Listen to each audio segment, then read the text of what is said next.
Black Oni. Hey, there's Dave. No pants. Yeah, I'm coming. That's what Just you running said. a little bit late. I recognize that big hearty laugh anywhere. Oh yeah. Still getting situated here. Sorry. Should I turn this light on? Let's see. Is that better?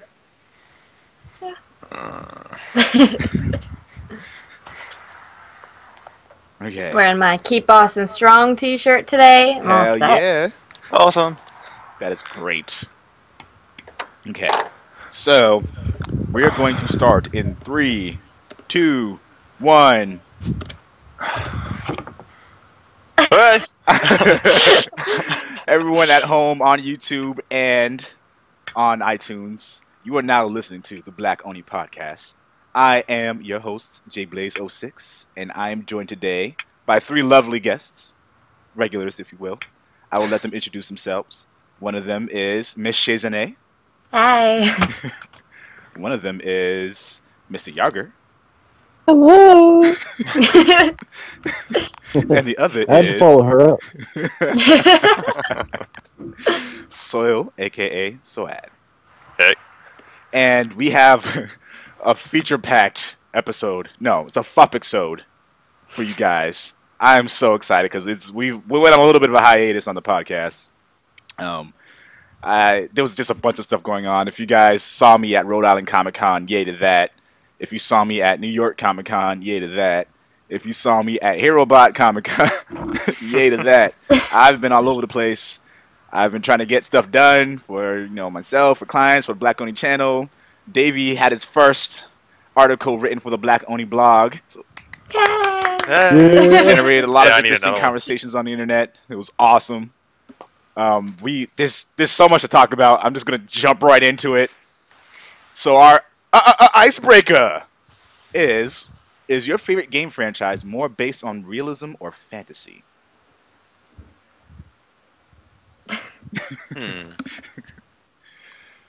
Oh, by the way, this episode is called The Calm Before the Storm because shit's about to get real.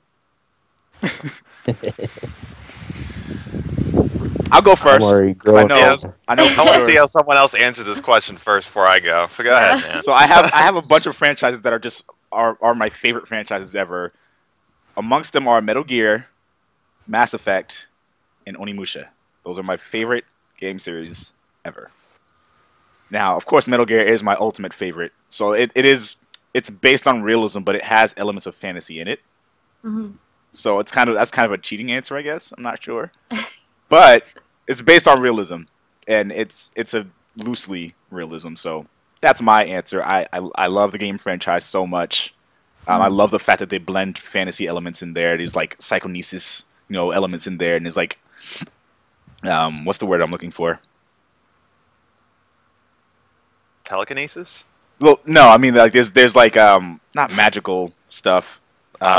Supernatural, yeah, supernatural stuff in the games as well, and they play around with the ideas and the concepts behind like what's beyond the sense of realism that we have in our world, type of thing. And of course they exaggerate that, but fucking awesome.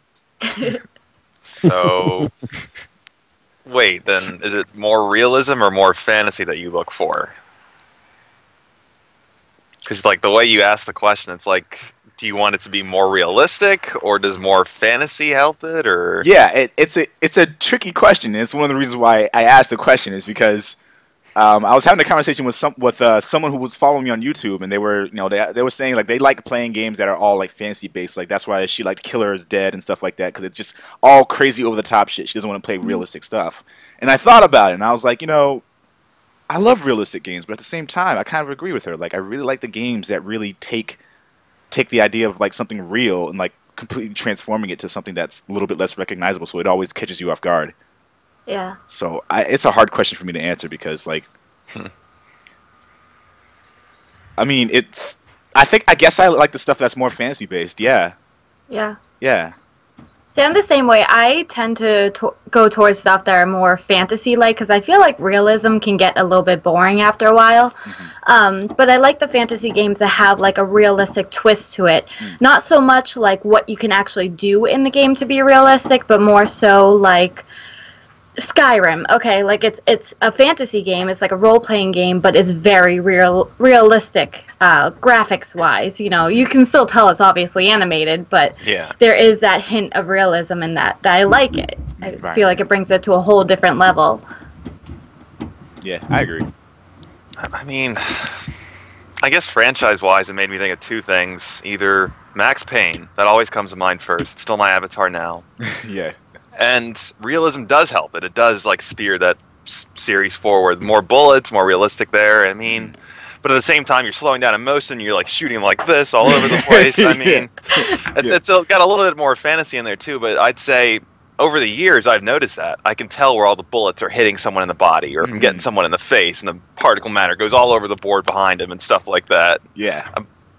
But I don't know. I guess I go for more realism. At the same time, I think my other huge franchise would be Uncharted. And that definitely goes both realistic and fantasy, because when you're, going through the mountains and trains are exploding and crazy shit like that, it's over the top, but yeah. I don't know. I guess graphics-wise, yes. More realistic over the years, sure, but I don't know. I can go either way. Well, no spoilers for anyone who hasn't played Uncharted, but things happen in between the game from like where it is, and like each game transforms very, very intensely into something much more fantasy based, just content wise, not even just like gameplay or not even just environment, but just what's going on. Yeah. Yeah. Absolutely. Yeah, good series. I honestly think that might be one of my top 5 franchises of all time too. Like Uncharted is just, it's awesome. I can't believe I waited like 8 years to jump into that.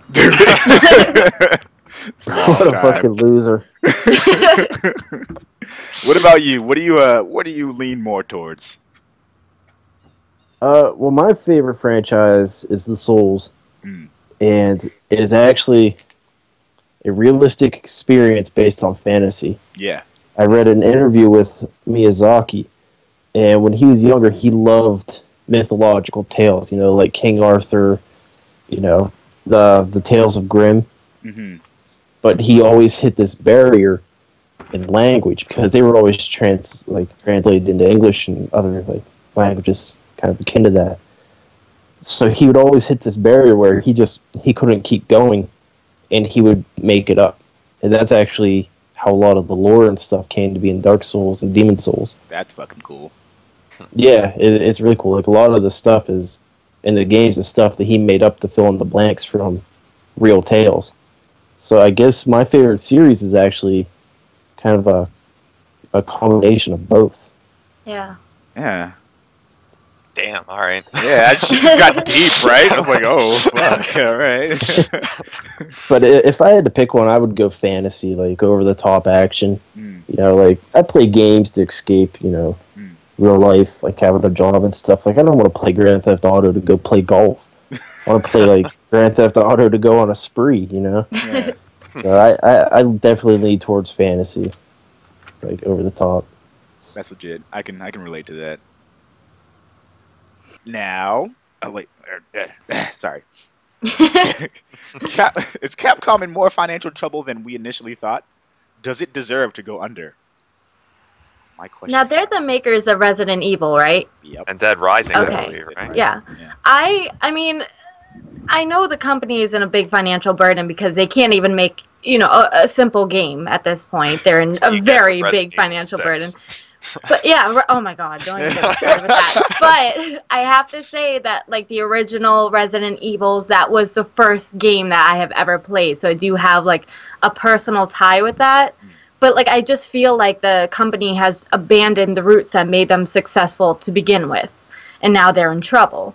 So I do love them for the reasons that they started Resident Evil, that was my, like, start to gaming. But now I'm like, you guys, something's wrong here. Yeah. I'll let Chris go. I'll wait. Yeah, I agree with Shane there. I have such a nostalgic factor, like nostalgic feeling with Capcom. Way back on the NES with like the original Mega Man X on Super Nintendo, Breath of Fire. Wow, dude. Yeah. Wait, was Breath of Fire? Yeah, Breath of Fire was Capcom. Yep. Yeah. I mean, they say they don't have money to make a next-gen fighter, but they've had Resident Evil 7 in development since last November. Oh, really? Yeah. Yeah. Then they got, what are those games you just said were coming out? Dead Rising 3 and Yeah. something else coming out. So I don't really Deep think Down. they're in. That's right. Yeah, I don't think they're in as much financial trouble as they portray, but I think they're heading in that direction if these titles that are coming out really don't make the bank for them. I mean, they just announced the other day Resident Evil 5 is the highest selling game of all time for them. Yeah. Which is also Oh yeah, we sad. talked about this world, didn't we? Yeah, we Yeah. did talk about this. It's No, very why- strange. Why haven't they like made a game for Mega Man in years? Wasn't that like the face of them? Like, Basically, Yeah. Yeah, That- they I- said there was no public desire for a new Mega Man game. Even though feel I like find You got that all kind these of anything people BS. back in Mighty Number 9. they are Yeah, retarded. they're abandoning I were to their take a success guess- right there. Yeah, if I were to take a guess, I'd say Mega Man 9 and 10 did not sell well. And they just Yeah. kind of based those projections. They re-released games that already existed. Why would I buy the game I already bought before 2 more times? Like, it's the same problem that Konami had with their re-release of Metal Gear. Like, I love Metal Gear to death. Why do I need to have 4 copies of Metal Gear Solid? Yeah. I do want to play the one on 3DS, though. Say that Just again? see how that plays. I want to play the Metal Gear on 3DS just to see how that plays. They have Metal Gear on the 3DS. I think Snake Eater. Yeah. Yeah. Yeah, it's re-release of 3, I believe. Yeah, I mean, like on like Sony console, like they did of course, like they released Metal Gear Solid 1 for like the PlayStation, and like Metal Gear Solid 2. They released those games. Then they released HD version of them, and then they released a super pack of all of the Metal Gear games. And like I already have all the Metal Gear games, so why would I buy all of them Metal Gear again Legacy. twice? Like I have some of these games already twice. I have Snake Eater 3 times. I have the original Oh, Snake Eater. Sustenance. I have Substance, and I have the HD one that has Snake Eater in it. I don't need a 4th time. I'm sorry. I don't. I just don't. Well, is Metal Gear Solid 5 still going to be by them too, right? Yeah. Or is that just Konami? All right. Konami. Well, It's going to be Konami, yeah. it was funny when I read that you posted that because someone else asked me that question recently. Like, who do you think's going to fail next? I said Capcom. Yes. And they said, why? I said, because of exactly what you're saying. All the re-releases recently, all the Yeah. failed games. Yeah. Especially with when Resident Evil 6 tanked the way it did.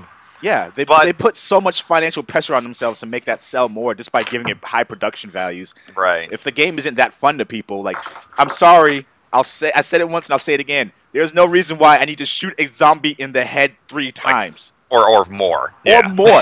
No reason. No. Absolutely none. But Actually, if Resident Evil 6 was, what I say, Will, that was the 3rd or 4th highest selling of all time for them. Something like that, yeah. that's sad. Yeah, it sold really well. They overspent on production They for it. way overspent on They fucked production. themselves. Yeah. If they can do a better job with 7, and if this free-to-play title, which it is, Mhm. deep down, if they can make a little bit of money off of that too, then maybe. Yeah, they can Maybe. sustain themselves and make some profit again. But Oh, If there's those two- debug. Yeah, sorry. if they falter or fail in either one of those, if not both, they're gone. Yeah, dude, Yeah. they where's Onimusha? Where's Mega I have Man? no idea. No Where's idea. Breath of Fire? Where's Dino Crisis? Where's Dino? That's Whoa, what I'm wondering fucking too, man. Dino Crisis, That's man! right. Yeah. Wondered It for was years. Where are these games that were staples for Capcom? Where is Okami? Yeah, for real. Where is that? They try to. I'll give them credit. They try to do some interesting things. They did Remember Me. They did Bionic Yeah. Commando. Yeah. Fucking. They're doing the Deep Down again, and apparently there might be another game that's in production that they might be doing. But like, I think they just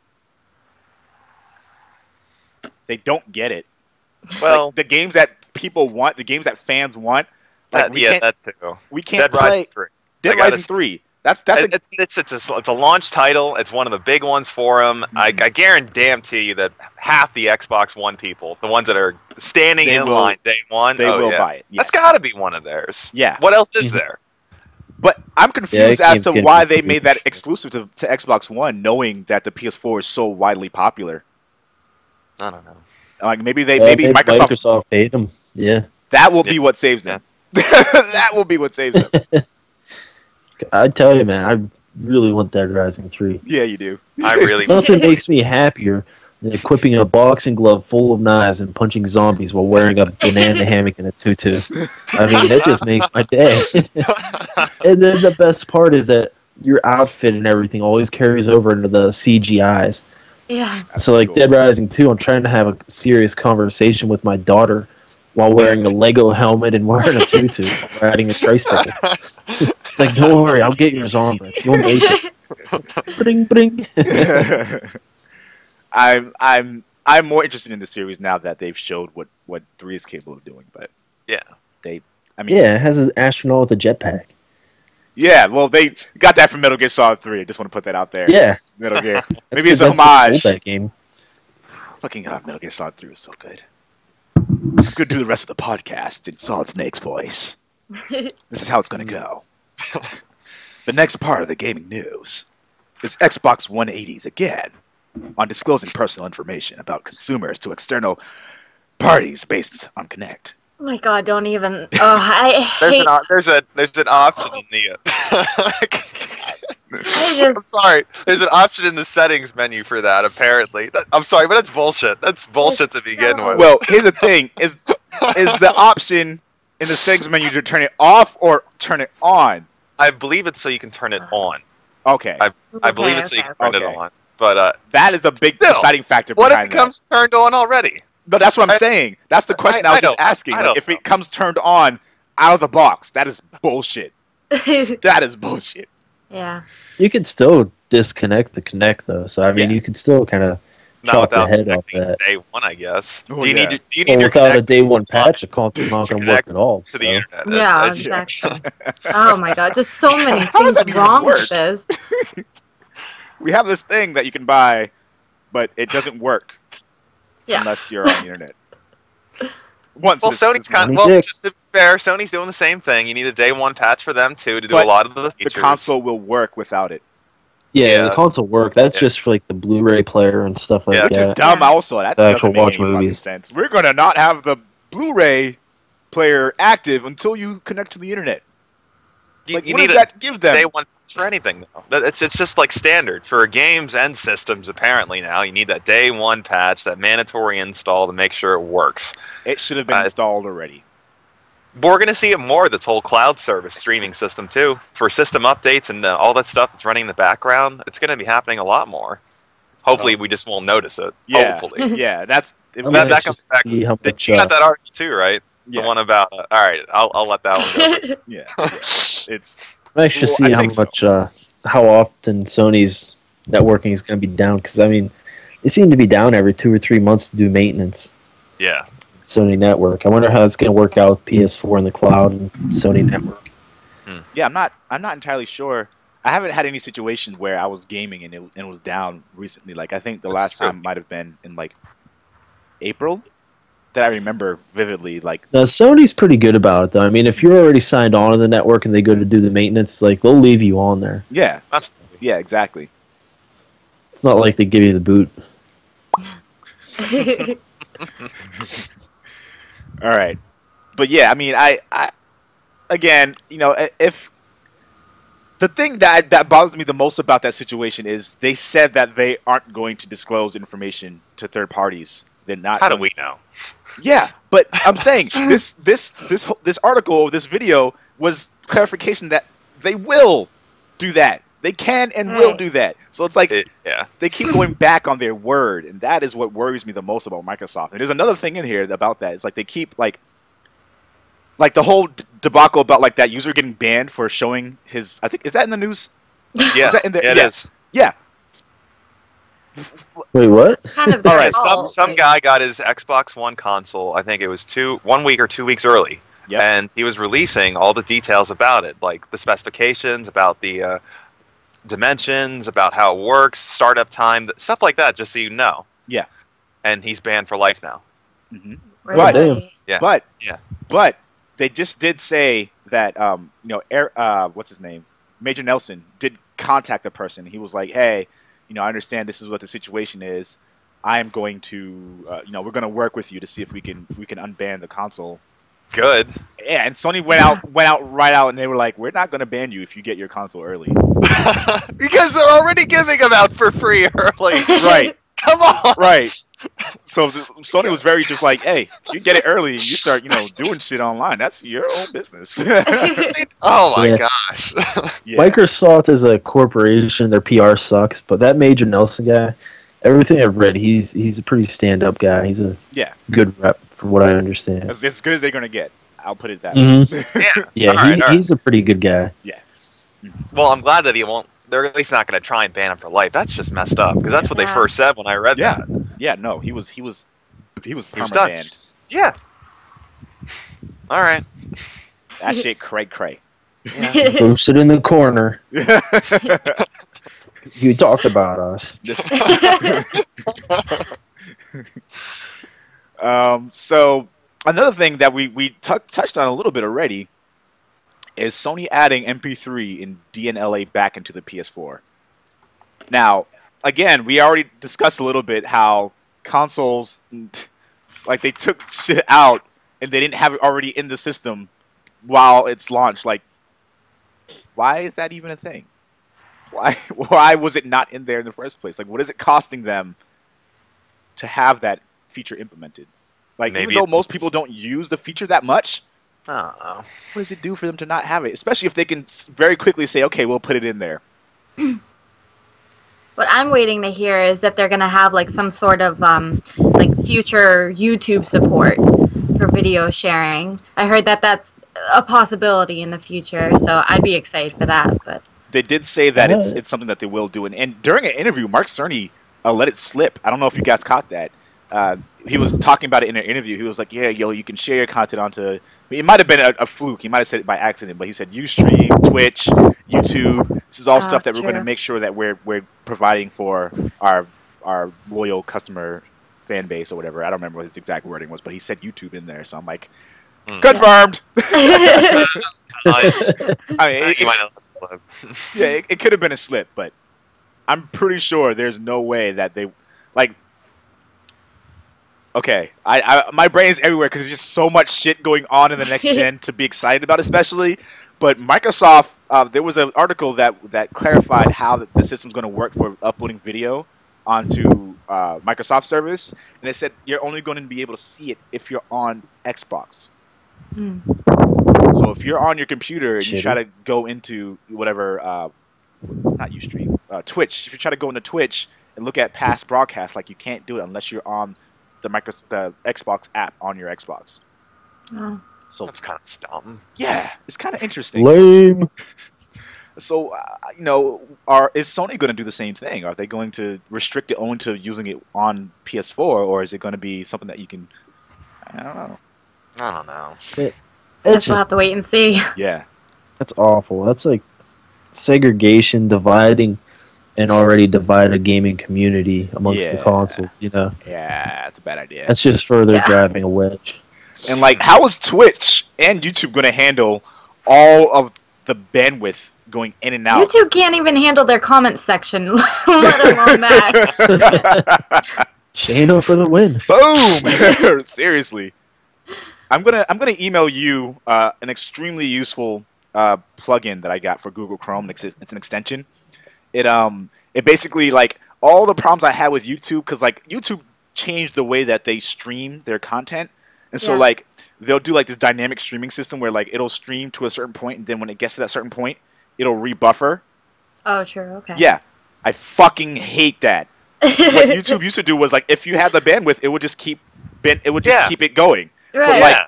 if you notice now, if you look at any I video, did notice that. it'll keep going back and forth, and if it Yeah. doesn't catch up with itself fast enough for that, it'll stop the video. Yeah. Like, you can have the most bandwidth you can possibly have ever, and YouTube will just keep saying, no, fuck you. The extension that I have will let it go, and, like, it'll stop, but it won't go back. Yeah. It'll dynamically go, and it'll like buffer itself so that it has a lot of room to go. So when it's catching up with the timeline, it's brilliant. Yeah. I'm going to give you that, so you don't have to worry about that shit anymore. I'm going to give it to all you guys. Nice. All right. It's amazing. I mean, I can handle commercials. I can handle buffering videos, but I cannot handle buffering commercials. Like, that's just while it's playing. Like, come on. Fuck! I just wanted to skip you anyways. Now I gotta wait. Like, oh, it's YouTube. Muy terrible. So yeah, fucking Heavenly Sword is getting a movie. Really? Yeah, Yes. yeah. Just woo. I don't That's know what much think. about it, but the trailer wasn't bad. I mean, the game itself was released a long ass time ago. I don't. Yeah, I they didn't just make a bought single that. sequel to it. Nope. It's like okay. What I don't understand is what the fuck is it? like the Wasn't CG. Heavenly Sword like semi-successful? No, Heavenly Sword was brilliant. It wasn't the best game ever, but for our launch window title, it was very good. It was short. Yeah, that's what I mean. Like, It had a it couple- sold well though. It sold fairly well. It was short. It had a couple of gameplay mechanics that were kind of stupid. Like you had to use a successes controller in order to steer like certain shots Yeah. and stuff like that, as opposed to having the option to use either. There were certain things that didn't work that well. Like some of the enemies were very repetitive. Yeah. But the game, Oh. like visually, production value wise, story, and overall impact of the game, it was a great game, and I really miss it, and I wish that they were going to continue working on it as a game. The CG that they're showing in the trailer for the movie looks worse than the gameplay in Heavenly Sword, and that bothers me because they could have been using those resources to either expand on the story that they already created or to just make a new game. Because if they have the resources to make a fucking movie, they could have made a quick little DLC fucking package. Like, hey, we implemented these changes, and if there was enough interest in that DLC, they could have made a full sequel because they would have known people were interested in the game. Right. Fucking logic wins, you assholes. How long God. ago was it though, man? That was at least what 5 or 6 years ago. 5 when the first one years. came out. 5 They could be years. testing the waters too. They might not have had the resources and thought, this was awesome. Let's see if people still have some interest in it. By Just to making a see by movie? making a movie. Maybe. I don't know. To me, I agree with you. It's stupid. But that's why I just shook my head at it to begin with because Yeah. it's like I kind of remember playing this game. I That's what it remember. was to me. It was great. That's Well- back in the Resistance days. Yes. Yeah. Yes. I was asking about the success because I mean, if it was successful, then it is a more logical choice to make that into a movie than what they're already doing with Kane and Lynch. I mean, Which could be awesome. Which could be really awesome. Latest, Yeah. who was just cast for that or rumored for that? It was Vin Diesel, and Matt Ding. Gerard Butler. yeah, Yeah. That would be awesome. But I don't know if it's going to happen. They've already had several Like- casting changes on that too. the single player in those games sucked. I love the multiplayer. The Oh, yeah. multiplayer I thought was brilliant. I mean, you go rob a place, and on the way out, if you want, you can shoot all the teammates and take the loot. That was great. Yes. My beef with Ninja Theory when it comes to the Heavenly Sword property is that they blamed the fact that their game didn't do as well as they thought it would do on the fact that it was on PS4. It had nothing to do with the fact that the game was short. It had nothing to do with the fact that the gameplay wasn't nearly as refined as it should have been. They blamed it on the fact that it was on a Sony console. They didn't even go into details as to like, oh, the user base isn't as expansive. It's like, oh, it's because we use every resource we could on making the game run on PS3, so it's it's Sony's fault for like So they blamed it on someone else. they for their didn't game. blame it. Yeah. There was no recognition on their part as to what their faults were on the game. And Right. it's the same thing. It's the same thing with that. It was the same thing. So they were like, "Oh, we're going to go multi-platform because that's obviously going to make us more money." So they released Enslaved. That game did worse than Heavenly Sword. Yeah, but that game was so good. I'm sure it was great. I don't. But my I don't public know how perception that on the game company failed. is like at like a 5 out of 10 right now because like they're not recognizing where they could have improved. And the best Right. part of like taking criticism is recognizing when you could have done better on something, and they weren't willing to do that. And it was the same with Devil May Cry. They blamed the fact like I have my own gripes about Devil May Cry. I know, Chris, you love the game and it was great, and I think that's my favorite in the series. I'm pretty sure it's amazing. Wait, which one? Yeah, it was DMC. All right, thank you. But my beef with that is they should have just left that property alone. Yeah. Done something different. Because if I wanted to play as Dante, I would play as Dante, not the Dante that they made, not their version of the character. I don't need another version of a character that I already liked. Oh no, I like that version. I'm sure that version of the character is great, but it would have been better if instead of it being Dante, it was just a different character. Yeah. Then it would have to be a different story. You couldn't call it DMC or Devil May Cry. That would be the beauty that's of kind it. Like what they did with DMC 4. I mean, Devil May Cry 4 sucked. DMC 4, they fucked that up royally. That's why I was saying they should have just left the whole thing alone for now until they can figure out how to make it better within the same line of what they were doing with Devil May Cry 1 and we don't count 2. Of course, Devil May Cry 4 had some awesome bosses. I will give them that. Devil May Cry 4, they had some great bosses. Yeah. The boss design was awesome, but the game sucked. I had fun with the game, but they should have done a lot of different things with Fuck it that to make game. it better. I loved playing as Dante. Dante was fucking amazing. Like, especially if you use his trickster abilities and like teleport. Oh, fucking game over. It was awesome. Is it one of those games where the bosses are like ridiculously hard to beat, or are they just like challenging, but you can beat them? A little bit. Oh, they're challenging. You can beat. Yeah. No problem.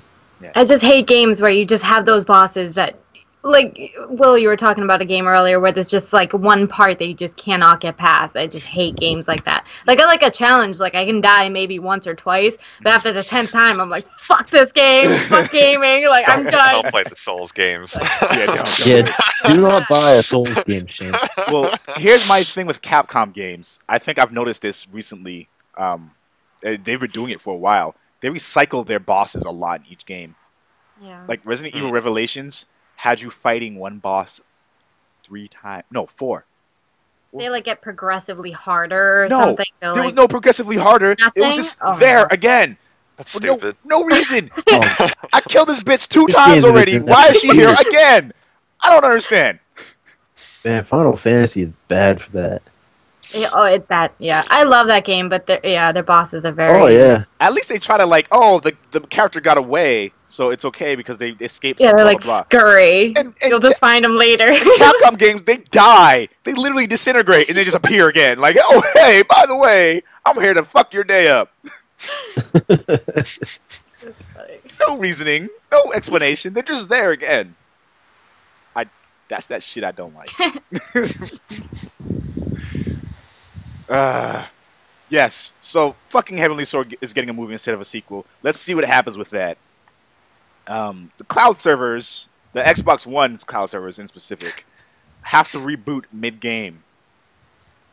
Does that turn off the system? That's my biggest question. Does it turn off your physical system? Yes. So it does.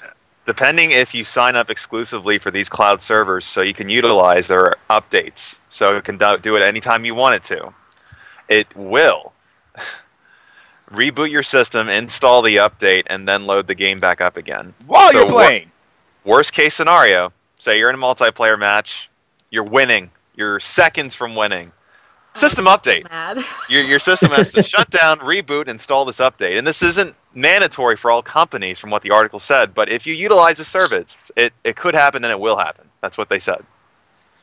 That's annoying. They should at least, like, I know with, like, at least, like, computers, you know, like, if you'll go and try to shut it down, it'll be like, all right, I'll give you an update now that you're shutting me down. Yeah. It should be one of those things where, like, you go to the option to shut your console off, and then it's like, all right, do not turn off your console, we'll update. Right. I feel like they should have done that versus mid-game. Like, I'll get so mad if I'm mid-game and, like, all of a sudden an update comes. I feel like a lot of people, after a while, are going to be like, I can't even enjoy the game. And, like, how do you know, like, how often they're planning these updates to happen? Because if it happens frequently, nobody's even going to want to use the service anymore. Yeah. It'll be like, is it worth it, you know? So. I don't know. Apparently they said this shouldn't happen often. Yeah, but we'll see. Yeah. They're often. Yeah. Yeah. Oh. I have to relocate here. Yeah.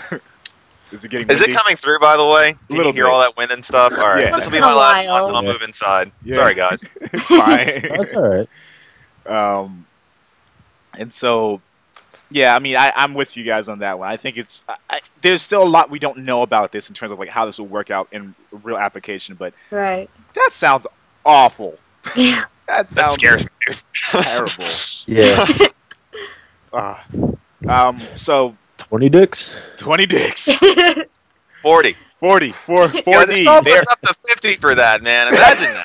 Can you imagine that? Like, what if you're at the very end of a boss scene, at the end of a game, and it kicks you out, and you have to start all over? What if it took you an hour or two to get there? What if you played like a 2-hour-long Battlefield match, and the score is like 499 to 498, and you need one more point to win, and nope, game froze. Oh, we have to reboot your system. I would kill somebody. Someone's gonna get murdered. Oh, that's terrible. Is all those updates really necessary? Like, what did they keep updating?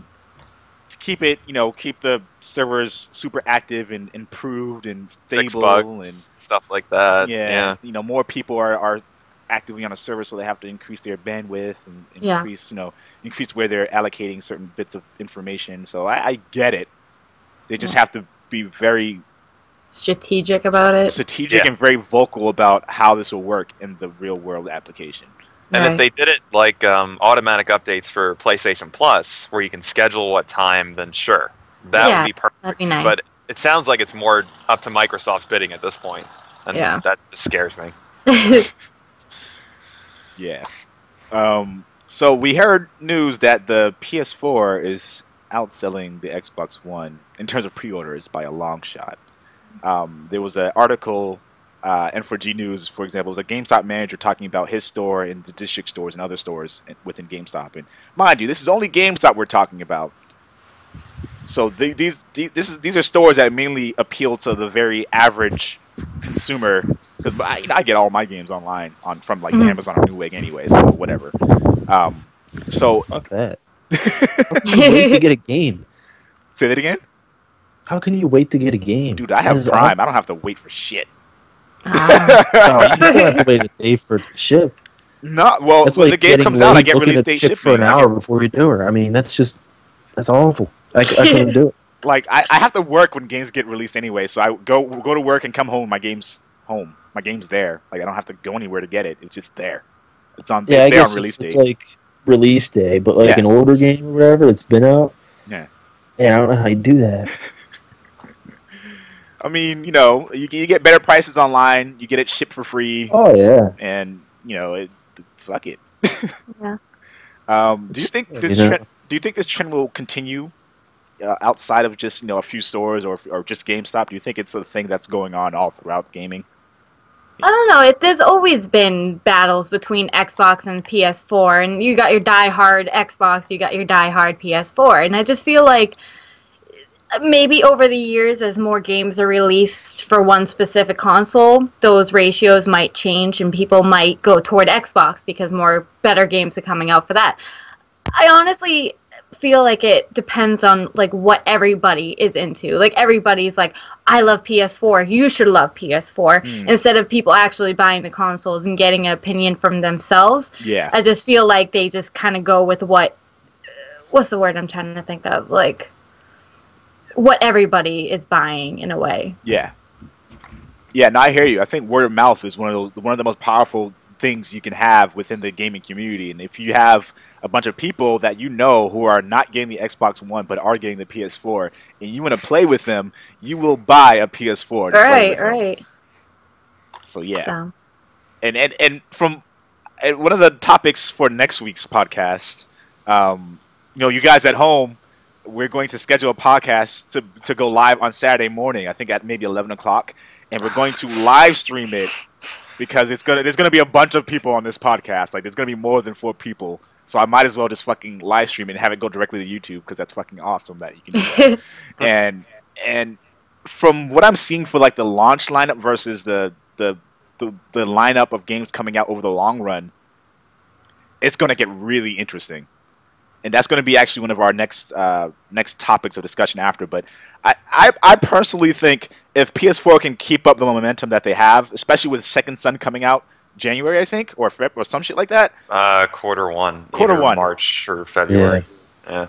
So if they can keep up their momentum, and from what I'm seeing of Second Son, there's going to be game after game after game coming out that just blows people away.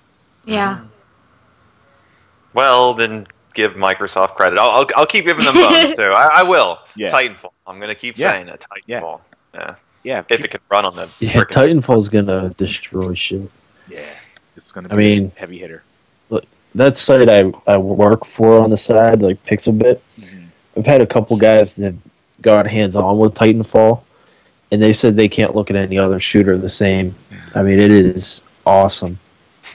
I'm looking forward to playing that on my PC with a PS4 controller. Fuck yeah! Oh wait, speaking of PS4 controller, you guys keep talking. What are you doing? I can't see. He's gonna go get his new toy that he has to just stare at. There's nothing. Well, and he can still play with it. He doesn't have a chain around it. I was watching his unboxing video he actually has on his YouTube channel, so. I'm surprised he doesn't have a chain around it. He wears it all the time, like Flava Flav.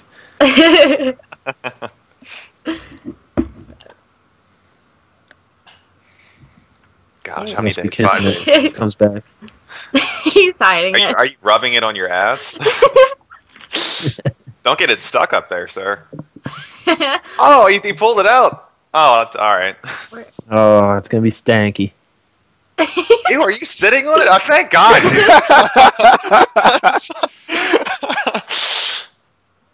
This is the PS4 Well, that's controller, nice. everyone. I don't know if you guys see. Yeah. Very nice. nice. Yeah. Now I want this controller in white really bad. Yeah. I saw the picture of it and I put it on the Black Oni Facebook page. Guys at home, follow the Facebook Black Oni page, whatever. And it looked so beautiful. It was just like so pristine, so like fucking sexy. How's the battery life on it? I don't know. I have to have it wired all the time. Oh.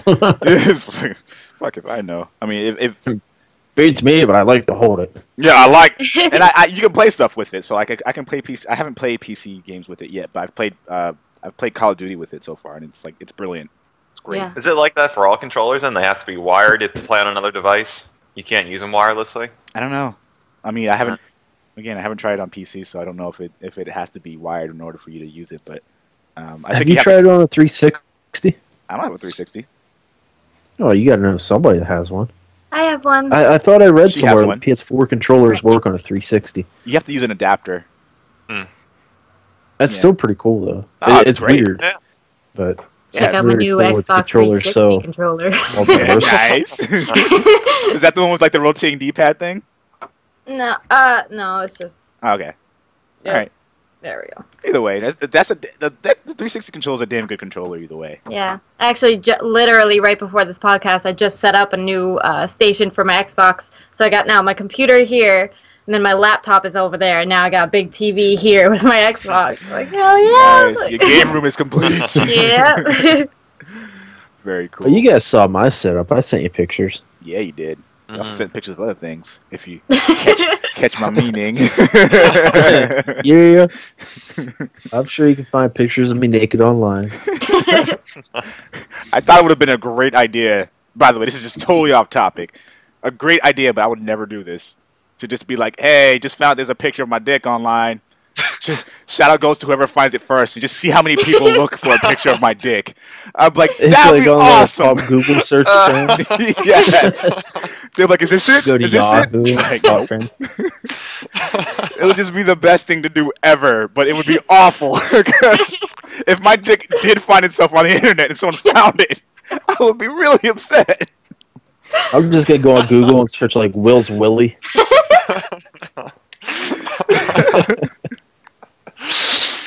But I literally don't know what made me think of this, but I just thought of it. I was like, this is genius! I will never do it! ever do it. I'm scared of it now. It's like, now that I'm like on the internet all over the place, like, what if that picture I sent to someone a long time ago finds its way on the internet? Fuck. um. So. Okay, Microsoft just finished saying they didn't force Rare to do Kinect games. This isn't on the agenda. I saw this today and I was like, I have to put this on here. They just got finished saying that they didn't force Rare to do Kinect games. Now, there's an article that came out that talks about this from a Rare representative and talking about Microsoft management and how they had a lot of mismanagement from the ground up, and they said in the article that they were instructed that they were only supposed to be making games exclusively for the Kinect for this whole past generation since they implemented the Kinect. But Microsoft has already said before that they did not force Rare to work on Kinect titles. I'm gonna call bullshit. Yeah. Bullshit on Microsoft or bullshit on Rare? On Microsoft. I mean, Rare had so many great titles back in the day. Mm-hmm. And just for them to drop off the map so suddenly after Microsoft bought them out, yeah, they had to have been forced to work on Kinect-only games. I mean, you look at shit like what they had, like Adventure Island, back when like Nintendo and Super Nintendo, you get to ride like little dinosaurs and throw boomerangs and shit. Yeah. I didn't play that game, but that sounds great. Oh yeah, it's good. I think it was Rare. That may have been Trade West.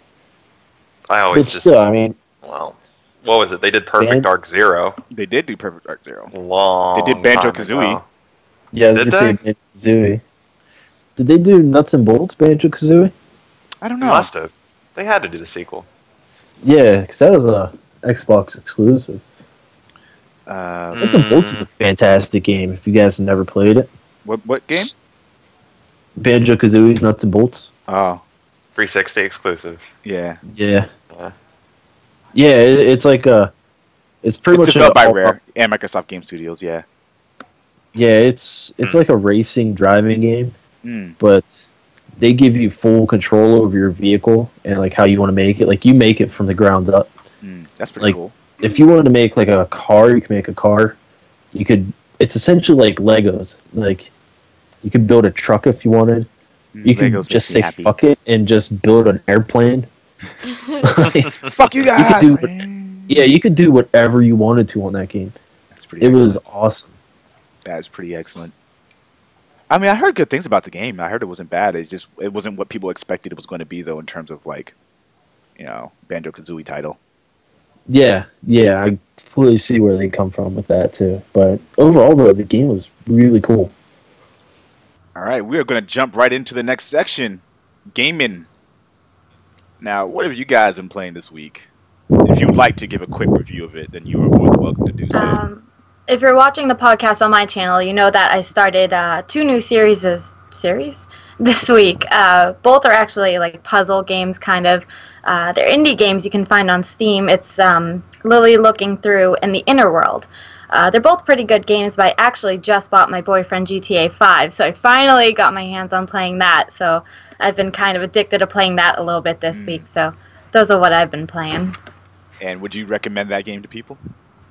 What, GTA 5 or the other 2? Whichever one. Any of them? Yeah. I mean, they're all pretty good. The first 2 I named off are kind of more on the slow side. Like, if you don't like puzzle games, then you're not going to like this at all. But GTA 5 I've found to be a lot of fun. Been blowing up a lot of shit. Not playing golf at all. Exactly. Yeah, exactly. You play that to get away from that shit. Yeah. It was actually pretty funny, though, because like I said, I hadn't gotten my hands on it until just this week, and one of my friends was over who has played it, and I knew previously in the other GTA 5 games, in the other GTA games, that you could go to like strip clubs, but I realized in GTA 5 you gotta develop like a relationship with a girl before you can bring her home. Like, it's not just anymore like hop in my car and come home with me. No, like you gotta buy her dinner now. Like, no, dude, that is not true. In this one, no? I was gonna say that I've tried it too. I took home 2 girls.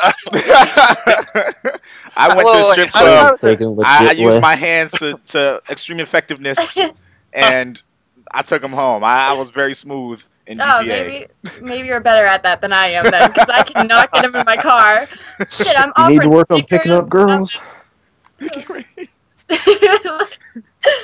Man. That's excellent. I've been playing a plethora of stuff. It's ridiculous. Um, I got Marla Briggs and the Mask of Death. I've been playing, trying to crack through that in review, which it's not bad, but it is like a copy paste of God of War.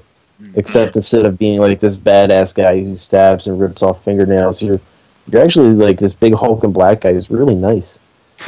What game did you say this was? Sorry, I just like blinked out a second. Huh? What game was this? Marla Briggs and the Mask of Death.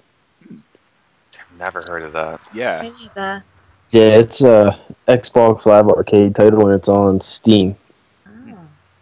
Ride the steam train. I'm playing that, and I just started dabbling in Disgaea 2, Brighter Days or Brighter Darkness. How are you liking that? So I have that to review also. What'd you say, Will? So how you liking that one? I really haven't got that far into it. I'm basically just getting through the tutorials. All right. The art style isn't my taste. It's like really over the top anime style. Yeah. Yeah, it's very chibi, small little sprites type of thing. It is very strange, but one of my friends was I don't know if he's probably listening to this right now. Ryan Woo. Sorry. He's hilarious, and he was showing me the game one time when we were in college, and I was trying to like follow it, and I was just like, I have no fucking idea what's going on. Like you can stack like some of the creatures you have with you and to do different attacks, and so like they stack on top of each other, literally like one on top of another. It's so weird. Like it doesn't make sense. But when you get into it, though, you really, really get into it. So, other than like the art style and like the over the top acting, like I like it. It's a strategy RPG, so it's just nice to kick back and play. And then in my downtime, I'm trying to catch up on Legend Dragoon. Fucking great game. I never beat it. That game is cursed. No, I never beat it either. I got to like, well, spoiler alert. No, I'm not even gonna say it. I got to this certain enemy, and he was just ripping me a new hole every time I fought him. Like I fought him like 12 times, and I was just like, I can't do this anymore. I cannot do this to myself. So I just stopped. I stopped playing it like forever. And, yeah, that game is like that was at a point where you can't like go anywhere to keep leveling up. Oh, yeah, I've been on that game has been a curse to me for like 10 years. I always hit this 2 when something happens. Like the one time my PlayStation broke, another time my memory card like just self-deleted. One time I accidentally had a memory card in my pants pocket and it got washed and deleted. I ran into like 3 copies where disc 2 was scratched. I couldn't go any farther. I mean, I've had like this Legend of Dragoon disc 2 curse hanging for 10 years.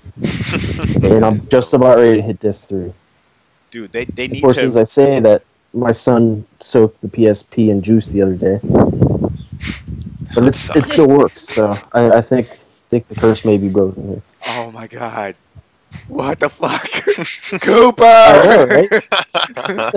Just yell out his name, Cooper! Koopa! Oh my god. That's tragic. I let my friend borrow Legend of Dragoon a long time ago, and I just never got it back. Oh, shit. This was back in high school, man. That was a fucking long time ago. Like, yeah, you're not getting that back. he probably doesn't even have it anymore. Oh, no, Ken. I'm so sad. Wow, you just depressed me. Podcast over. Bye. I've been playing... So, funny story. I haven't really been playing much of anything lately, because it has just been fucking nuts over on this side of whatever's going on in his brain stratosphere.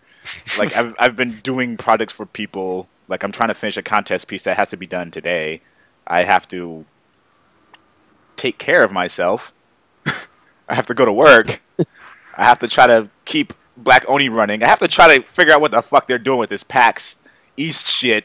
Because they still don't have any of the information available as to what I need to do to get the press pass. And the tickets are already sold out, so it's like... When is PAX again? March? April.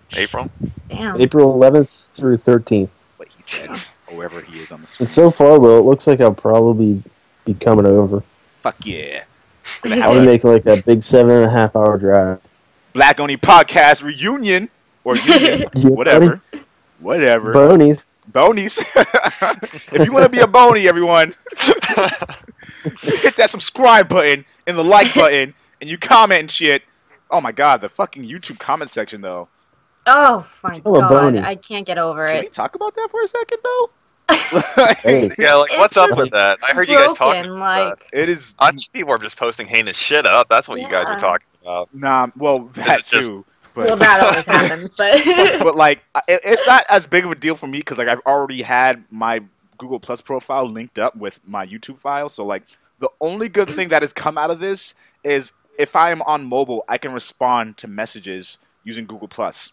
yeah, Everything else about it sucks. Like it like if someone leaves a reply, there will be a button that you have to press in order to see what people's responses are to that. And then like it's like it's stacked, so everything is stacked. So it's no longer just a stream of comments. You have to like Yeah. click on stuff individually to see what people commented to. It's so annoying.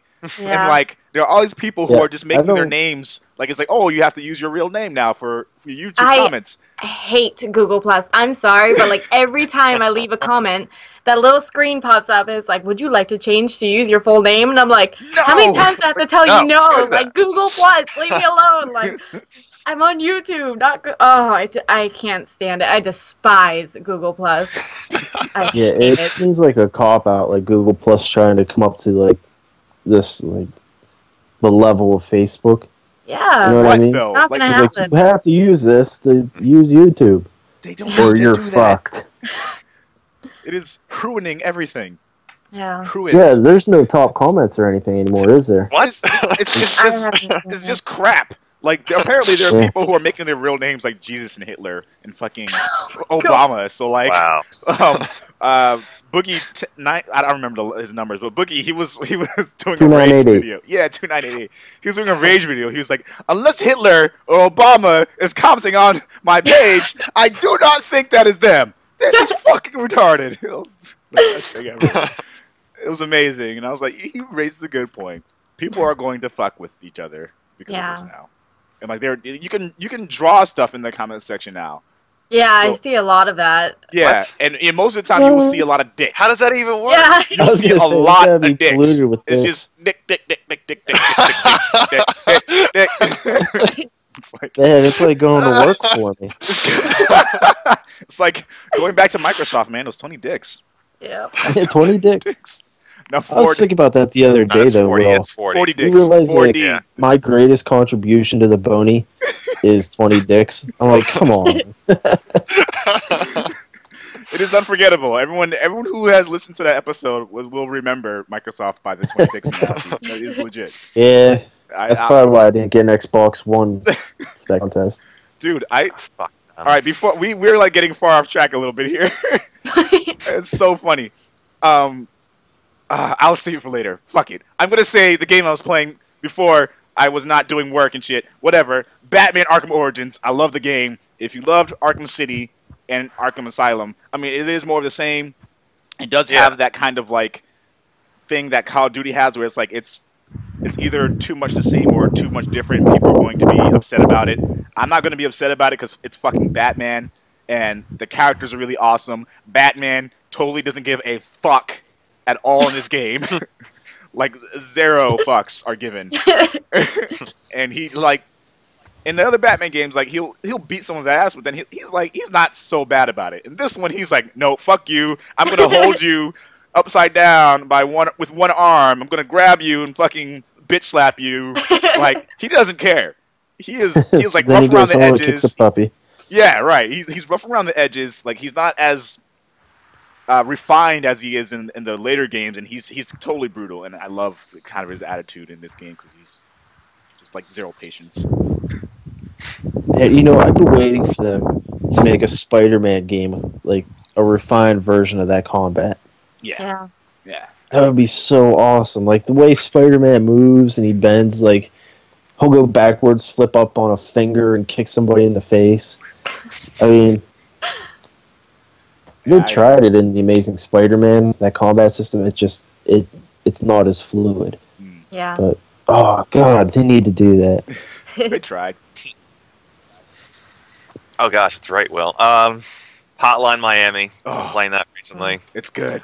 It is, although I'm pissed off at it right now. I just keep dying on this one stage. I just can't get through it. It's hard. But it is. But it's fun. It's Monster. like a puzzle game, but a little bit of just chaos and randomness. I do like it.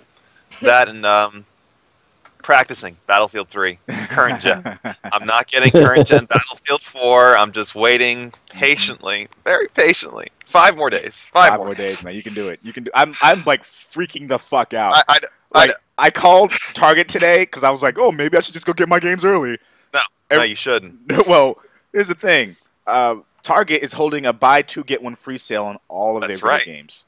But none of them. There's like one game available for PS4 right now, and it's Call of Duty Ghosts. And I was like, well, no.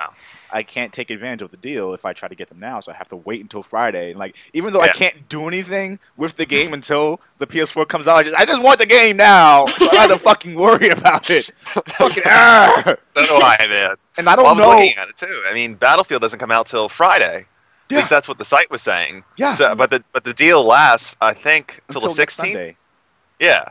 So you have a week to take advantage of the deal, but you have to time your games just right. So yeah, sucks, but it's almost here. All right. Did we miss anyone for what you're playing? No. Okay. No. Okay. All right. Good. All right. Good. All right. So, newest game releases. I mean, I guess talked about this a little bit since we were just saying that.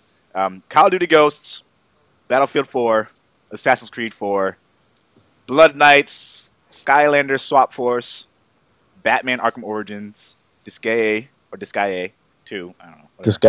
Disgaea. Yeah. Lego Marvel Superheroes, WWE. Oh, I want to play that. Dude, I'm getting that. I'm getting the fuck out of that game. Dude, I don't care if you're like 80 years old. Marvel, like, Lego games bring out. It's Marvel and it's Lego. Yeah, it's a win-win. Yeah. And my roommate's like super excited because he's a total Marvel fanboy, and he was like, "Oh my god, you're gonna get it! We're gonna play it together. It's gonna be awesome." I'm like, I know. Yeah, I'm a Marvel fanboy also. Yeah, I'm a fan as well. So as I sit here wearing a Green Lantern shirt. For you guys at home who don't know the differences between them, that is DC. Yeah, I know.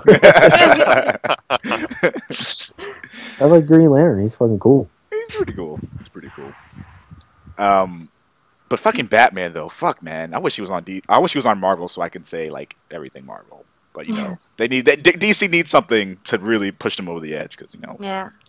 Batman's they have some good ones. Yeah. But they don't really use them too often. And when they do use them, it's not very well. What I will say though is Green Lantern. That movie sucked, kind of. Yeah, I heard it was But terrible. I didn't see it. As a character, Green Lantern's awesome. Mm-hmm. And I think he's like the first gay DC character too. Wait, he was gay?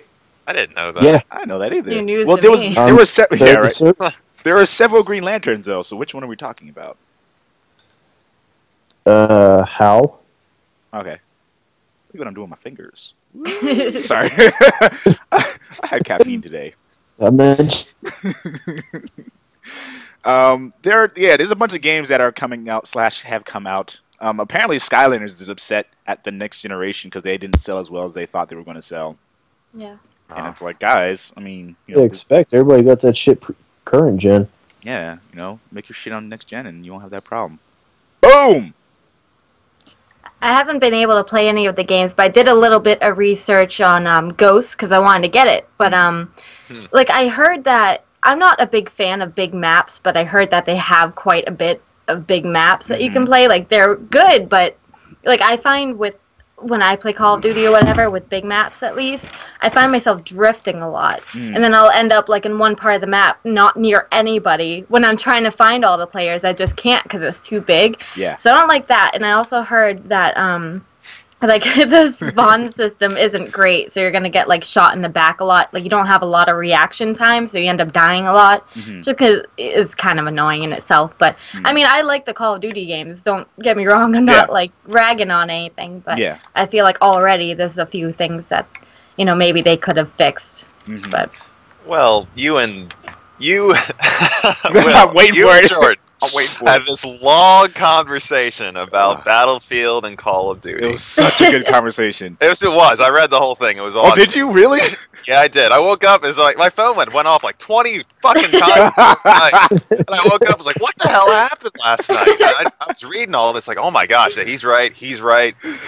But there's this huge war right now between Battlefield and Call of Duty, and I've played most of Call of Duties too. Like I played them with you, Will, and Chris, I think, and we've gone through Battlefield as well. And No, I you think didn't play with me.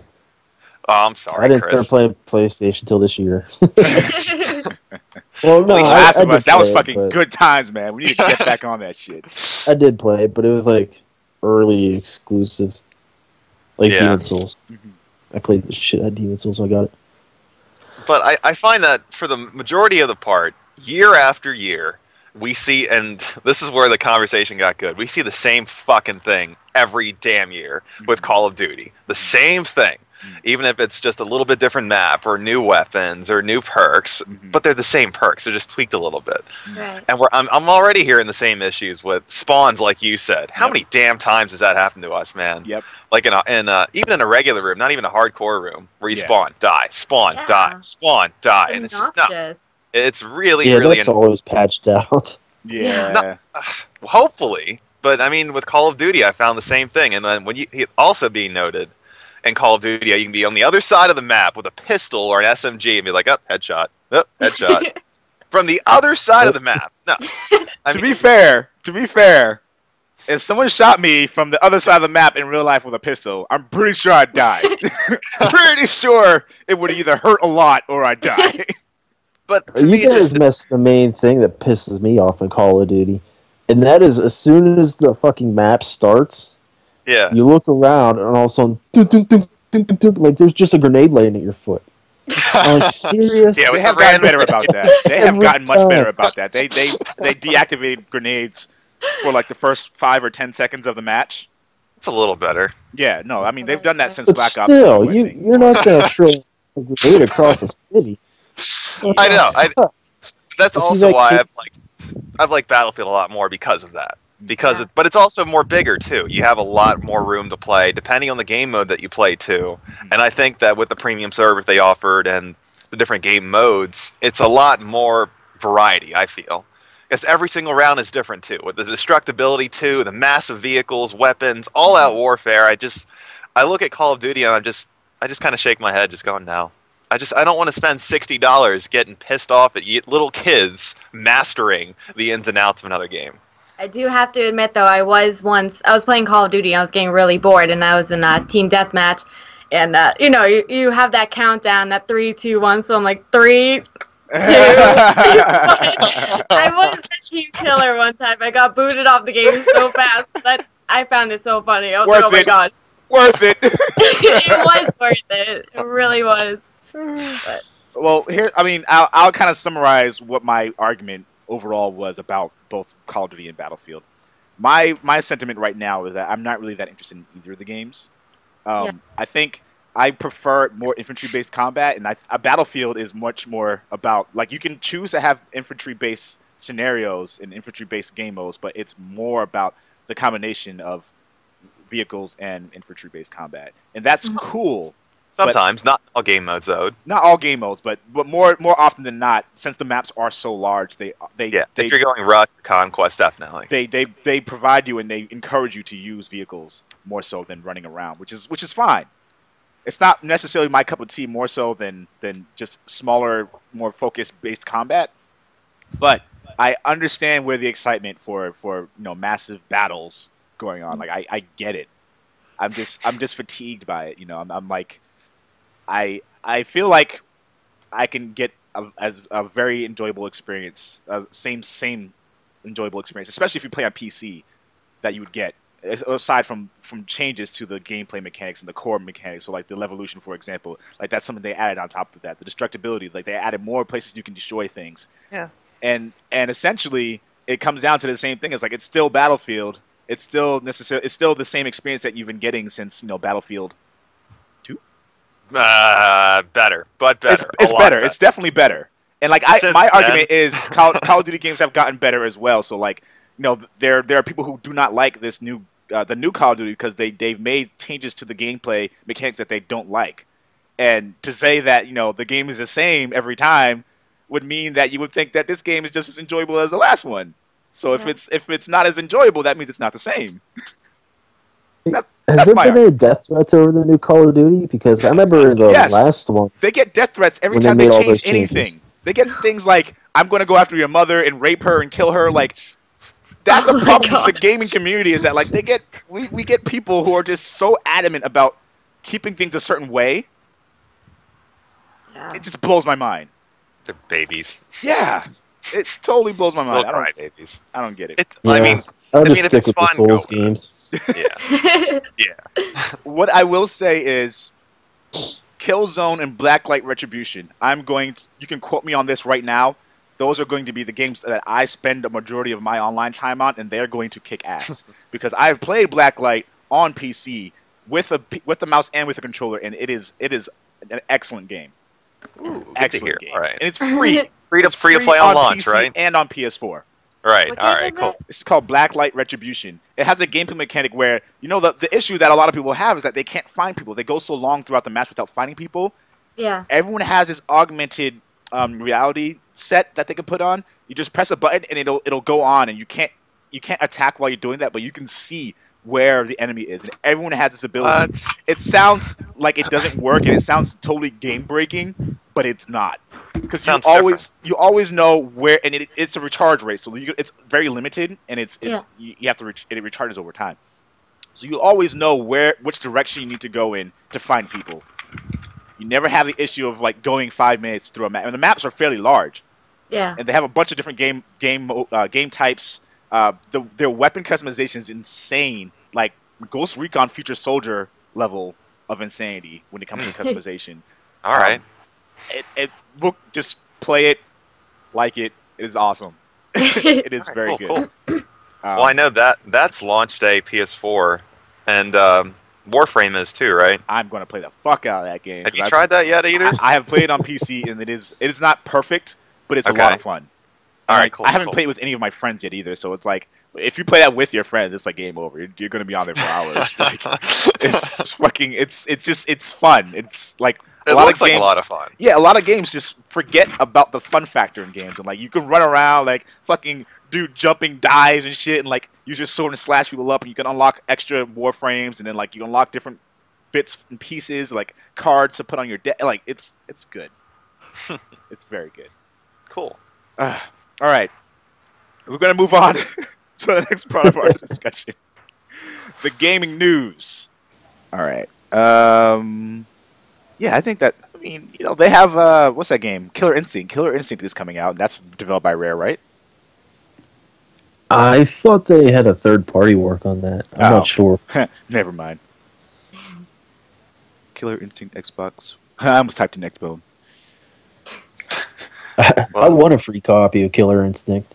It is All the free. characters and everything. Nah, with all the characters. Yeah, Yeah, not yeah. exactly. Yeah, Yeah. it's free-ish. But I was yeah, say you that want sucks. one. I was get, like, why the would you free want full one? game. You already have one, and you got a code for all the characters. Yeah, Free I get the unless you free actually game, wanna and I'm not play. going to play it for like 5 years. Yeah. Hope that code is still good 5 years from now. Yeah, no. Yo, Will, was it podcast topics or was it just something you talked about Call of Duty Ghost outselling GTA? I remember we talking about the $1 billion they put into it, right? No, that was me actually, Dave. Yeah, They all said right. Go Yeah. into retail, but not consumer. Exactly. Yeah. It's official now that I'm actually they didn't really even surprised about that. they didn't beat last year's numbers. No, they didn't. So they didn't beat the record that they quote unquote laughed at. They said, Yes, we'll I be thought happy that to was have pretty take fun. that record back from you. That's so stupid. Of course they didn't beat it. No, they didn't beat it. And a lot of people who have enjoyed Call of Duty games like all throughout, who have been playing Ghosts, are saying that they prefer Black Ops 2. Yeah. And so, like, I understand. I mean, I enjoy Call of Duty games. I play Black Ops 2. I see Ghosts. Well- I'm like, this is. I like Infinity Ward as a developer. I really do like their gameplay mechanics. Because because it's even more arcadey. Like it's more like over the top, like fast reload, boom, big explosions and shit. But I can't be that excited for this game right now. Like I'll probably get it when the price drops, but like I said, like there are too many other options for me to play right now. Some of which are free. They copy pasted the helicopter scene. Yeah, they copy and pasted a scene for their ending of their game, and I'll let you elaborate on that. I don't know. I thought GTA would have sold more, not because of not necessarily because of its popularity, but because COD comes out with a new game every 6 months, once a year. Every year. When GTA hasn't come out with a game in a long time, so I figured everybody would be like, let's get GTA, and I'll just get the new COD next year. I don't know. That actually surprises me that they outsold them. Did you guys hear that? Oh. No. This sounded like a fucking animal just bounced off my window. I swear to God. That was weird. I saw your concern, but I was like, oh, don't know what just happened. There was a creature trying to assassinate me right now. I don't see shit. I'm just putting that out there. Like an Ezio Altair hybrid fucking bird trying to kill me. Ezio I Auditore. didn't even notice. But yeah, so Grand Theft Auto did sell more than that then. Yeah. Yeah. Okay, just making sure. Yeah. Grand Theft Auto crushed. Of course, Yeah. I mean, most Rockstar games do, for the most part. I mean, they really take their time, put in attention to detail, and Online is not like a ass. annual installment. The online is Now, not. granted, after GTA 5 came out, they'll probably have, like 2 or 3 spin-offs of it, like they do with all of them. Mhm. But Yeah, the single player for that game is just beyond brilliant. The multiplayer is just broken because it's just always lagging Yeah. yeah, all the time. Like you'll shoot someone and they'll go down, and then like 5 seconds later they'll actually die and you'll get points for it. Like constantly, and like you'll be driving with people and they'll be rubber banding just constantly.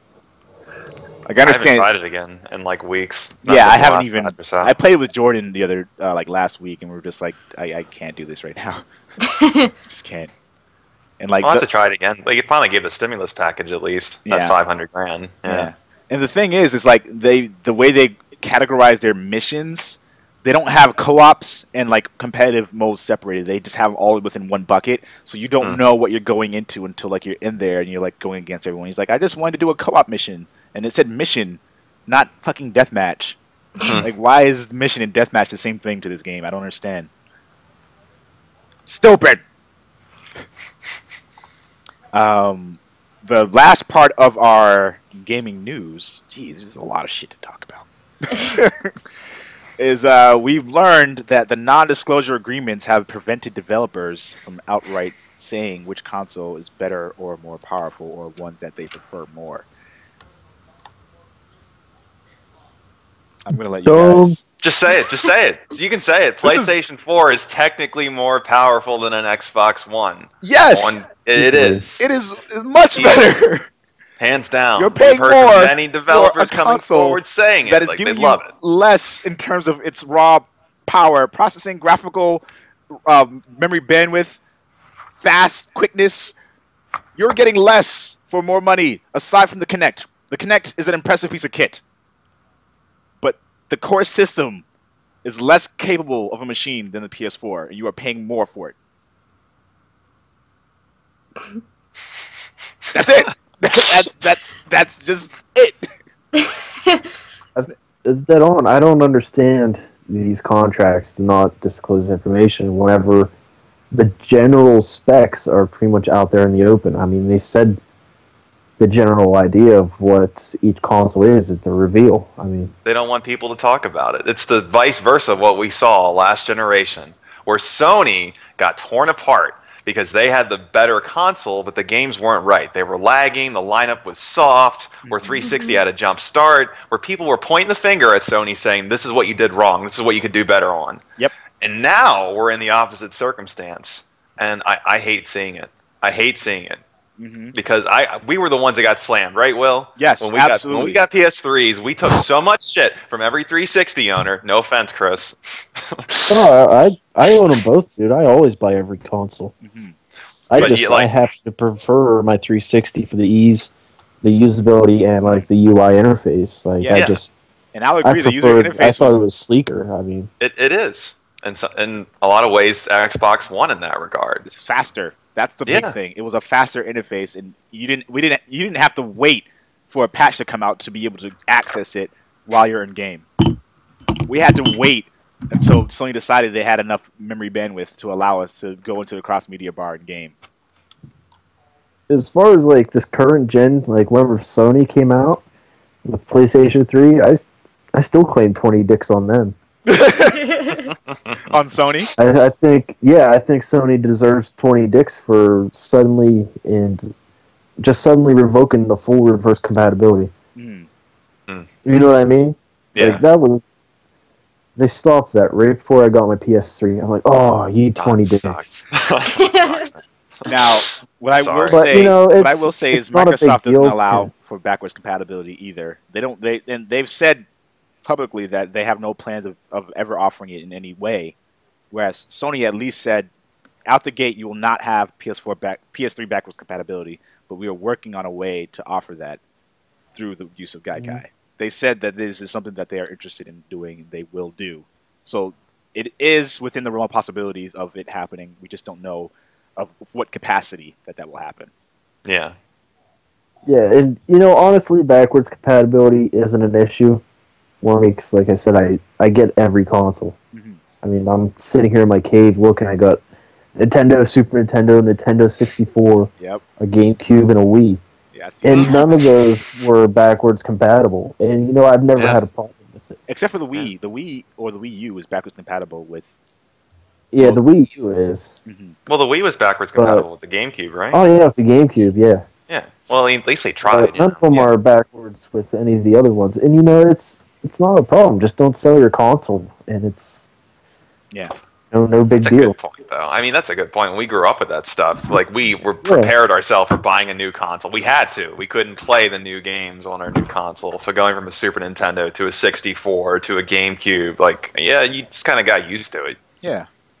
Mm-hmm. And then we got used to the backwards only compatibility, and we're like, now that we don't have it, we're like, oh, I need backwards compatibility. Yeah. Yeah, the only reason I called 20 dicks on PlayStation 3 was because they had the full backwards compatibility. PlayStation 1, 2, and 3, and then all of a sudden they just ended. Yeah, with their newer, slimmer models, I think. Mm-hmm. To be fair, I understand it because, they were falling behind on Xbox and sales, and backwards compatibility is a huge, huge expense. So, I mean, it's one of those things they just kind of had to nerf it just to catch up, and, I still have my PlayStation 1 and 2, so I really didn't care. But I think the reason why my broke my heart a bit. my original PS3 died is because I was playing too many PS2 games on it, and I was burning out the sensor. Because even though it's designed to be able to play PS2 games, it's probably not meant to only run that type of format on its Blu-ray drive. Yeah. So I burnt out my Blu-ray drive because I played too many PS2 games, and I played Metal Gear Solid 4 for too long, too straight, in succession. That's what killed my original PS3, and it's so sad to say that. But I was on the last level, I was on the last chapter for Metal Gear Solid 4, and it was just like, nope, fuck you. I was I had to go to my friend's house to beat the game. I was devastated. Devastated. I was, and I'm not gonna ruin anything for anyone who didn't play Metal Gear Solid 4 yet. But when I was at my friend's house crying over the ending, I was just like, I couldn't even do it in the comfort of my own home. It was that crazy. It was so bad. Sony forced you into public humiliation. Yes, and my friend was with me. He was like, "No, dude, go ahead. I did the same thing." I was like, "All right." And I was like, tear. And you cried at my house, you'd have all kinds of nicknames, never be able to show your face here again. I was sweating out my eyes. It's fine. Oh yeah, There you men go. don't cry. Remember? Sweat from Yeah, the we eyes. sweat out our eyes. I still think we're allowed the one manly tear once a year during that sports movie. At the end when that kid wins. Yeah, Fucking Rocky. just once. Once in public. The rest you have to keep it private. Either No one when the else is kid supposed wins to or see the that. kid dies. Get back in there, Tia. Aw. Oh yeah, right. I just fucked your day up. Oh, it's still sad though. Yeah. Yes, it is. So my question to you guys. Well, first of all, if you have any guest topics to put into the hot topic, Yeah, I just want to let my viewers know that if you are watching this on my channel, everything that we talked about, they're going to be down in the description. I'll have links for it and everything, so you guys can read the articles yourselves, and even the trailer for the Heavenly Sword movie will be in one of those links. So that's all. yeah, watch it on her channel too, just because. Selfless promoting. That's okay. Yeah, no, this is what this is for. This is like Encouraged. guest topic, like do some plugins. No, Chris, don't you do something on some website or something like that? Yeah, Pixelbit. Yeah, you know. Yeah, I work on pixelbit.com. I write reviews. Sometimes I'll enter a Casual Friday piece, like my Guide to Badassery, or Which is awesome. Oh, and I do have to recommend. I do have to recommend to our viewers to go check out the hot pepper. Oh my reviews. god! I gotta put that in the link. Seriously, guys, I might have a link down in the description below. But if you're on YouTube right now, please go and search hot pepper gaming review. Disney Infinity. Disney Disney Infinity. Yeah. That was Go my find favorite these one. videos. Funniest things you'll ever see. So You're good. welcome. My lips are coming off. Oh, there's a piece of my skin. Brilliant. That was great. If we have a Black Only reunion, we're not going to do something like that, but we are Oh going to my do some God. awesome things. Please.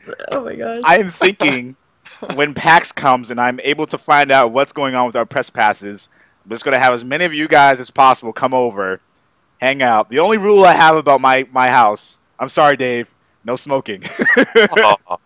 No smoking. That's literally like Balcony or anything. my only rule. Whatever. all right, I'm in good shape. I quit years ago. I think you can hold. I think you can stick it out because you'll be at PAX and you'll be with us and you'll be like enjoying your time. I'll be strong. You going You'll to be PAX strong for Day? us. I'll find a smokers circle there too, man. There's got to be smokers at PAX. I'm sure there'll be There's smokers at smokers PAX, but I everywhere. mean, like, if Yeah. you're staying with me at my place, Well, no, well, I'm not going to smoke in your house, bro. No. just saying. No. That shit No. I trails didn't know you inside smoked too. Yeah, I do. Yeah, We've hung out so many you couldn't times, I don't see it. think He I've was ever known. smoking earlier. Yeah, he was smoking on the Yeah. podcast. He was like, Oh yeah, Yeah, yeah. he's ripping butt. Right now I'm a black box. No, you're a white box. Oh, that shit's Yes. racist. A little circle at the bottom. Oh I roll. man, this is great. So My Hot question- topics. yes, Oh, sorry. I want to get back into this. We didn't talk about the frame rate issue with Xbox One, or is that coming up? no. I don't think that's is that even in this podcast? There is so much shit in this podcast A lot of episode. shit I in don't this even podcast. know what's in here anymore. I thought we had that Like slated. we might be halfway through. Yeah. We're more than halfway. We've gotten. We're gonna have to wrap this up. We got football in half an hour. Yeah, he's right. I'm sorry. All right. So I'll let you talk about that frame rate issue thing because that's not actually in the podcast. That's something I wanted you to bring up as a guest topic. Okay. I thought you wanted me to talk about the trophies and achievements and secret meaning behind them. Do that too, or save that All for right. next week. I don't know. Whatever we have. I don't know if Go I'll be for on it, next week. I'll have to let you know. All right. But the frame rate issue, Yeah. it's shitty. I mean, at this point in time, as the consoles go, I think we should be expecting better Yes. than having them promise 1080, revoke it, then just upscale it. Yeah. But I had an epiphany the other night, and I don't know if you guys are going to agree with me, but I basically came to the conclusion it just doesn't matter. Yes and no. I would agree with that to the sense that it's all about just how much fun you're playing, how much fun you're having, and like what the immersive experience is for you, and what you're getting out of it. Mm-hmm. The caveat. That's exactly my point. I think I would rather play a game that is 720 upscaled to 1080, that is fun as hell, and I can play 1,000 hours, as opposed to something that is 1080 naturally, and I'm just like, meh. The caveat to that, I think. Oh, go My ahead, I'll let you finish. basic theory of this is if they're going to do this, they really need to make sure that the games they're putting out that are scaled back and scaled to fit 1080 are on par with being some fucking great gaming experiences. If it's a great gaming experience, and I'm like, fuck yeah, high five, good job. If they do this and it is shit, it's 21 dicks. 21. But that is framing issue in the resolution. I agree though, man. Someone had pointed out a really good fact. I think this was right. The Last of Us is only 30 frames per second. Like, it's a good game. It really is. It's an awesome game, but that goes to show you it doesn't always have to be top-notch, fast and fluid, but that's also the kind of game that it is too. If your frame rates dictate the kind of game that you're playing, and if it's fun, yeah, I'll go with what Chris said. Yeah. And I mean, not all of the great games are going to be the best graphic quality. I mean, I'll go back to the Super Meat Boy. I mean, that basically looks like cardboard cutouts jumping around all the time. Yeah. It's real cartoonish. Mm-hmm. It is fun as hell, though. It's not the best graphical experience I've ever had. But then, like, I look at something like, give me an awesome graphical game that sucks. I was going to say Crisis, but it didn't suck. Yeah. Final Fantasy 13. Okay, yeah. All right. That game was fucking beautiful. Yeah. But it was like driving through a tunnel. I mean, I liked the game. I had a lot of fun for what it was. Yeah, me too. But I was just like, expectations. And I'm sticking nails through my dick as going through these tutorials. But it looked really good. So I mean, the frame rate thing. We just got to look at it as how fun is this actually going to be? If it's going to be scaled back and shitty looking, and it plays like a piece of shit, then fuck that game. 21 dicks. But if it's going to be an immersive experience where we just get countless hours out of it, I'm all for it. I have no problems with it at all.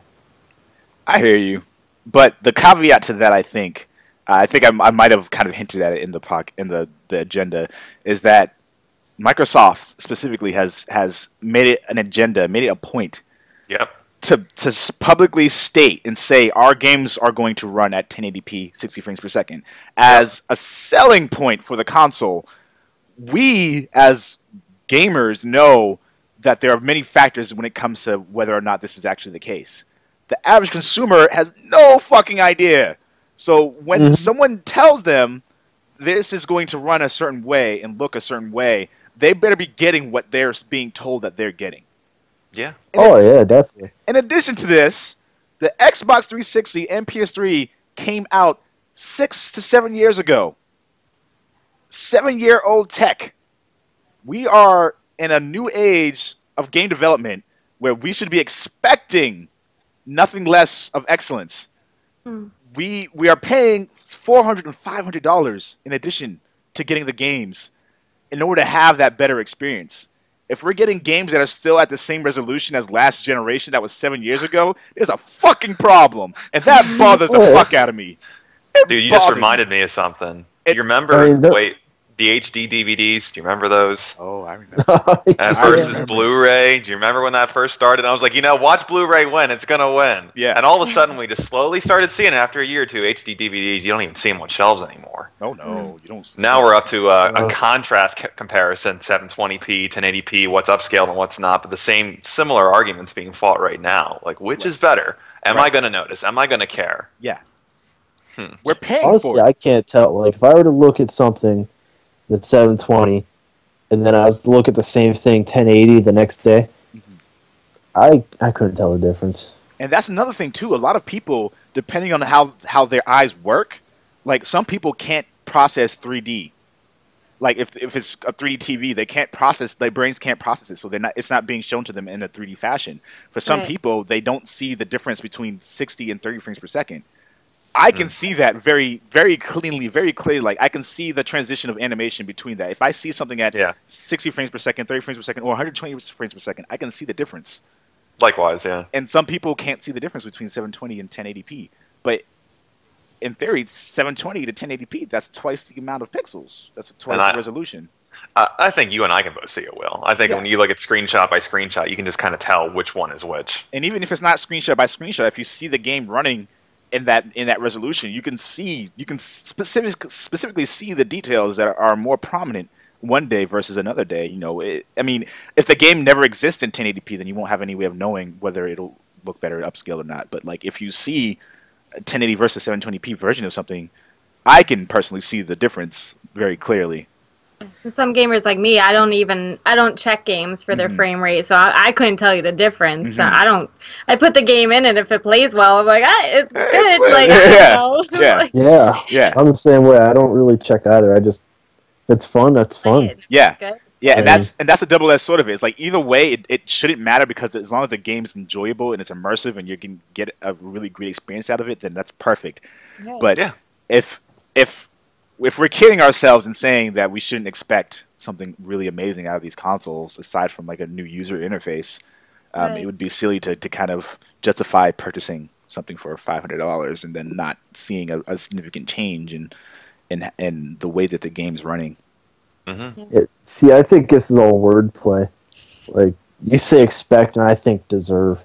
Because expecting makes the gaming community feel entitled. Yeah, exactly. Yeah, no, I hear you. I should deserving. You know, you said 7 years. I think 360 came out 2005, so that's almost 8 years. 8 years, almost. Yeah.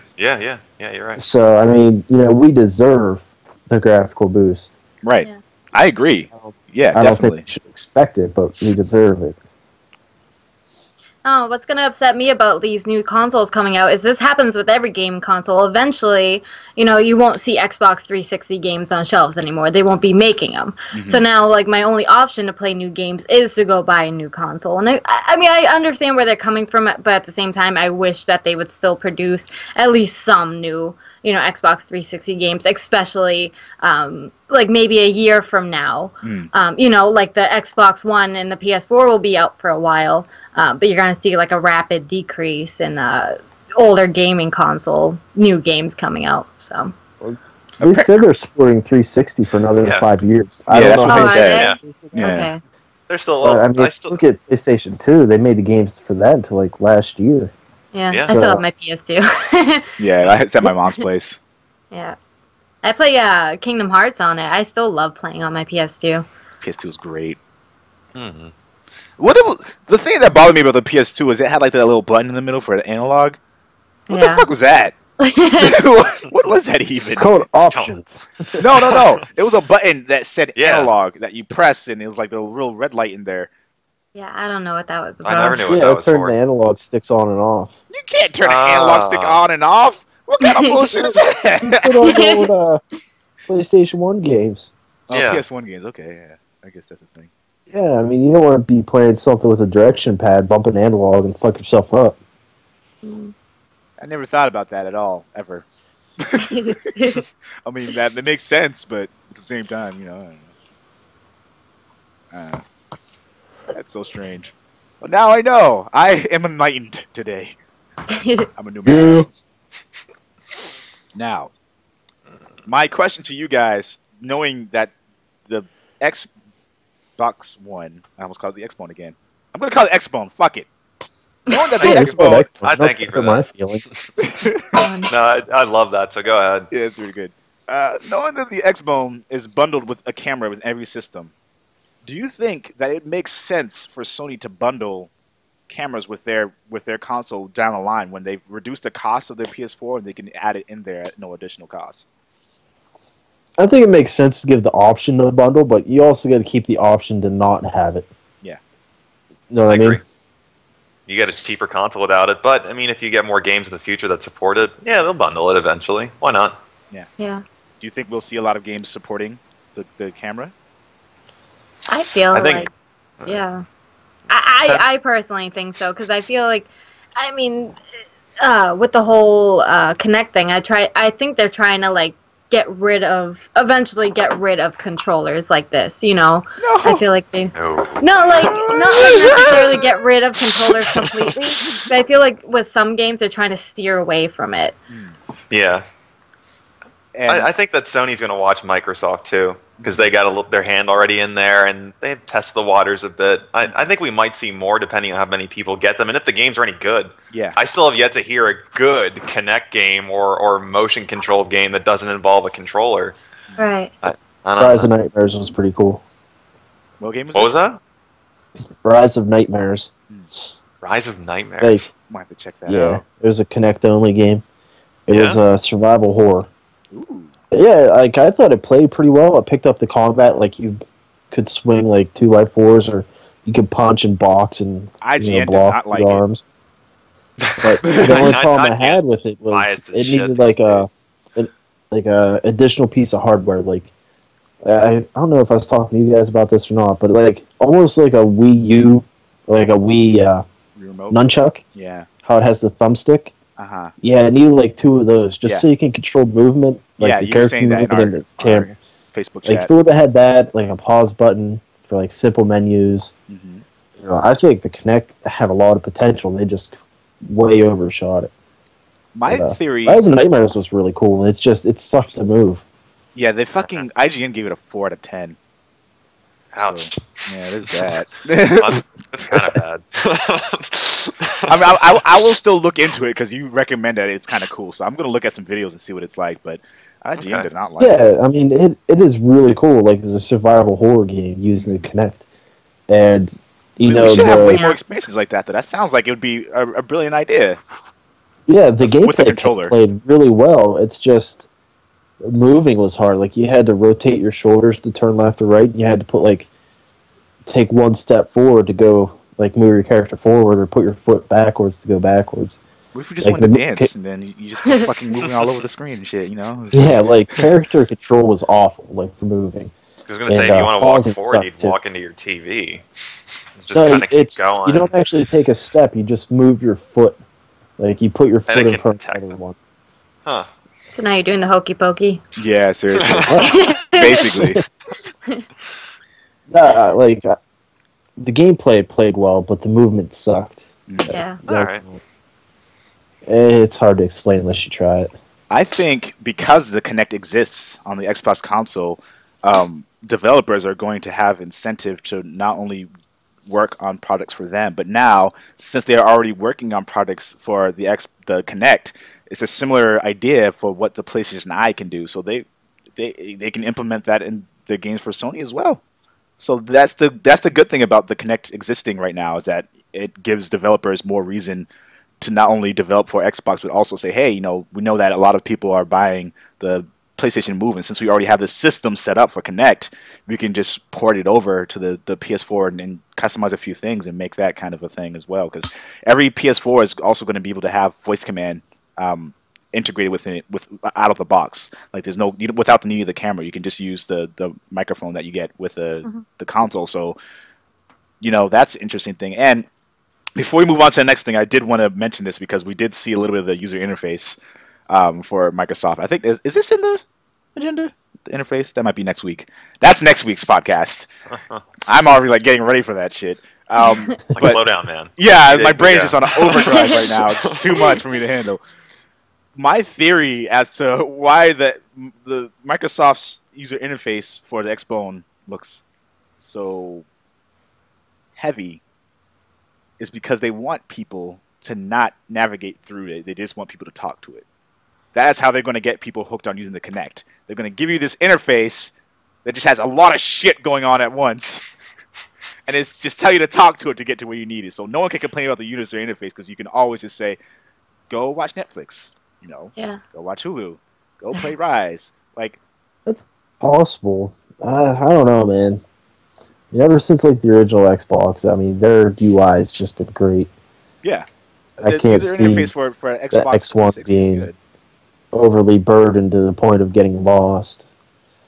I was lost looking at it. Probably going through it myself is a different experience, but looking at it, I was just like, I don't even know what to look at first. It looked like Windows 8 to me. Yeah. That's what I didn't like about it. The new UI, not the old one. Mhm.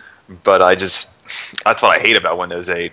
Yeah. It's just everything's all over the place, and you do get kind of lost in it. But I don't know. I haven't had hands-on with it, so I don't know. Yeah, exactly. I haven't gone through the interface myself, and I haven't explored it myself. from what I see so far, PS4 has a cleaner and easier to use interface, but I have yet to really get my hands on either of them, so I can't say for sure. But first impression. Did you guys see what Corey said the other day about all the PS4 controller being broken? Yes. What do you guys think of that? Do you just think it's heavily abused, or? I know Downtown Crossing very well. I know that store, and for as long as it's existed, it's been around for about 5 or 6 years. There has pretty much always been a broken controller in there for something. Okay. So whether it's a Sony or PS or Xbox controller, there's been controllers not working. It's because there's such high volume of people going in the store all the time. See, that's what I was figuring. I was figuring abuse. I mean, Yeah. Yeah. I mean, we there were reports Sony online. controllers are compact, but they're stout in a way. They're strong. And This I one's mean, a with little the bigger. exception of the thumbsticks, I've always liked Sony's controller. Yeah, this one's a little bigger. I mean, you guys saw my impressions of the controller. Mm-hmm. But I mean, I like this controller a lot. I think like again, once you're playing something, as opposed to just holding it, just like wow, this feels alien because it's like the same, but it's different. But once you're playing something, it's just like no, I'm already in it, not giving a fuck. So, I like it. I like it a lot, and I don't see how this can wear down very quickly. But there were other reports online of people saying that their thumbsticks were getting all fucked up. Mm-hmm. I don't know what they're doing. But I don't know either. I've only got a chance to play a little bit with this, so we'll have to see in the long run. I mean, it's very possible that'll be an ongoing issue. I feel like this would have been an issue long ago, though. Like they've been testing this controller out for over a year. I don't know. Anyway, there was this.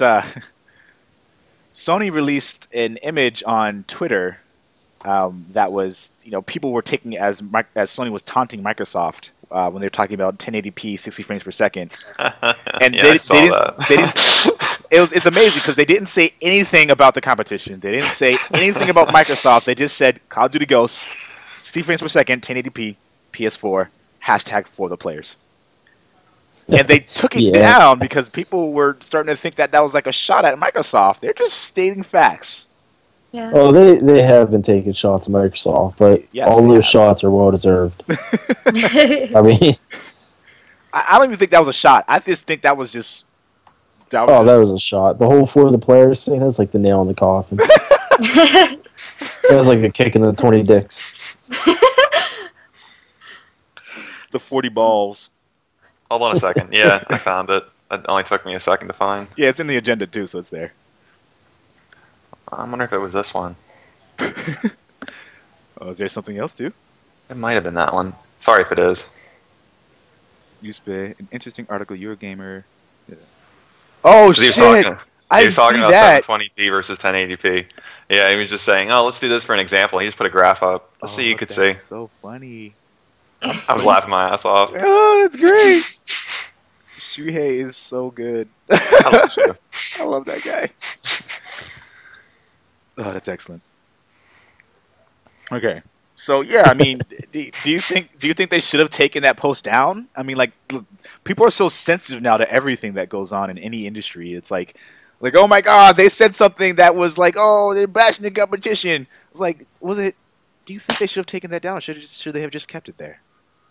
No, they should have kept it.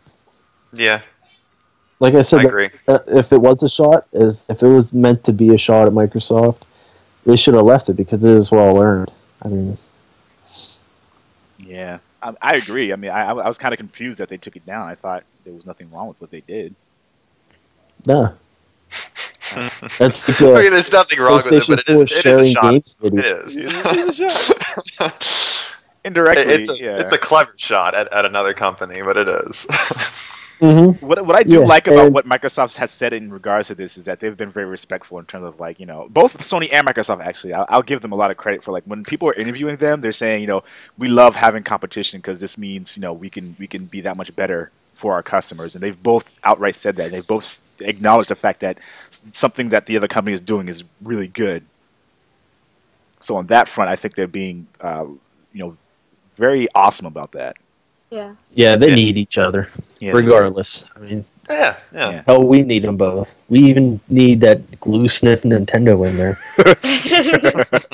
we do need Nintendo. I like I said, I have considered getting a Nintendo system because like there are certain game experiences that you just can't get outside of that. So you can't get Mario anywhere else. You can't get Legend of Zelda anywhere else. You can't get Smash Brothers. They tried with Sony, but you can't get it with anyone else. So it's like I actually fired up my Wii U last weekend, first time since January. What'd you play? I played Luigi U.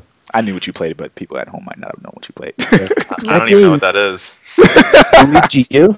It's like it's almost like a expansion of the Mario Wii U game that came out. But I'll tell you what, Dave, this game is a total mind fuck. Like, it is all psychological. It plays like the standard. No, I'm serious. Like, when a lot of people bitched at Mario Wii U because it was so easy. Like, whenever I finished it, like, I had over 80 lives banked. Never used to continue. And then they're like, oh, okay, well, fuck you. And then they released Luigi U. It's supposed to be a lot harder. And it is a complete mindfuck because as soon as you start World 1-1, the timer's already down to 099 instead of 300. So as soon as you enter the level, the music's already, you know, putting you in haste mode because you think you're about to run out of time. But all the levels are really short, so you think from the start of every level, you're fucked because it starts so little time. Yeah. But the level is relatively short, and if you just learn to psychologically realize you have plenty of time to complete these levels, it's not that bad. Because, you know, that music, it's been around since Mario 1. And as soon as you hear that, you know, you always just take off. You just have to go. Like, you don't have time to wait. You just have to go through it as fast as you can. Anybody got time for that? Yeah. Yeah, it's weird. Like I said, it's all in your head, too. It's like Pavlov's dogs. It's like Mario 1. That sounds kind of cool, though. Yeah, it's a great game. Well, moving on to our final questions. I know you guys got to get to your football, so I'm going to try to wrap it up like a condom. In case Jordan Flynn is listening to this, go San Diego. Fuck the Vaults. Flynn is definitely listening. He better be this listening. Yeah, come on, Dave. That hurts my feelings, man. Yeah, my team sucks this year. I just can hate on others, I guess. Mostly Phillip Rivers. I hate that guy. At what point do we call something the same as the last game? Now, I mentioned this a little bit when I was talking about Call of Duty and Battlefield. What constitutes a change in a series? Like, when can you say a series is different enough from its predecessor, or the same, too much of the same thing as its predecessor? You know, is it necessary? This is necessarily a bad thing for a game series to follow a tried and true formula. At what point do games become like each other, and if they all change to be like each other, or whatever? You know, that's my question to you guys. I mean, I feel like it would be stupid for a game like, we'll go back to Call of Duty, I guess, to completely change their game because so many have fallen in love with what is already out there. But I mean, I just feel like, I don't know, they could just, I don't know, do something different. Like, I don't know, I can't think of an example, but with Call of Duty's especially, like, at least for me, I just feel like, yeah, they're different from each other, but they're all pretty much the same game. Like, yeah. The objective is pretty much the same. I mean, yeah, you can change from like team deathmatch or do separate games like that has a different objective. Kill confirmed. Yeah, but I feel like sometimes it can be a little too similar. I don't know. I think for me, I think I like to go to Mario with this. Oh, sorry, Will. Yeah, I like to go to Mario. I mean, I know I was just talking about it, but you look at back in Nintendo, like regular NES, Mario 1, 2, well, not fuck Mario 2, but Mario 1 and 3, you know, multiplayer. You play a level, if you die, you swap. Or Mario 3, you play, if you beat the level, you swap. If you die, you swap. And then you look at, they're like, oh, let's change it up, you know, after Super Mario World for Super Nintendo, like, you go from that to something like Super Mario 64, you know, big 3D world. And then they made, like, they just kind of swap back and forth, but it's still the same game, essentially. And yeah. I mean, they were able to make minor tweaks. Like my favorite Mario is probably the one on original Wii, like Mario Brothers Wii. That game was awesome. 4 players at the same time, and that was like almost revolutionary for like the platforming genre. That's what the new Super Mario game is supposed to be touting. Yeah.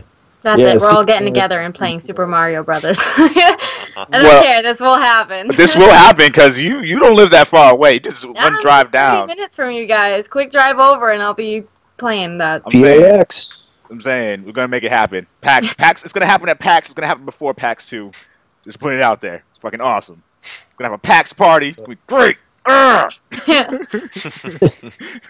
think though Mario is a great way to stay the same, but yet be able to switch up the formula and still keep the essence of what the original was, in a sense. Yeah.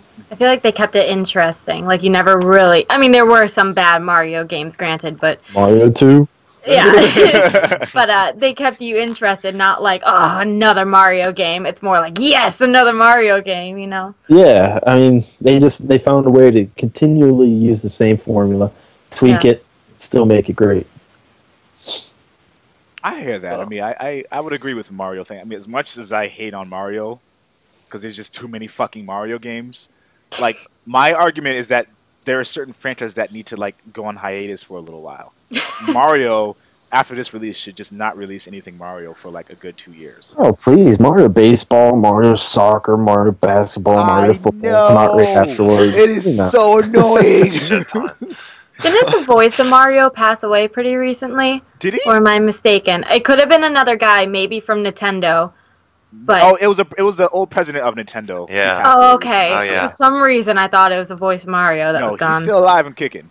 All right, good. Yeah, he's a great guy from what I've seen before. He's awesome. Yeah, he's gonna be coming out with like Mario Senior Home, Mario hip replacement. Like at this point, he's gonna be so old.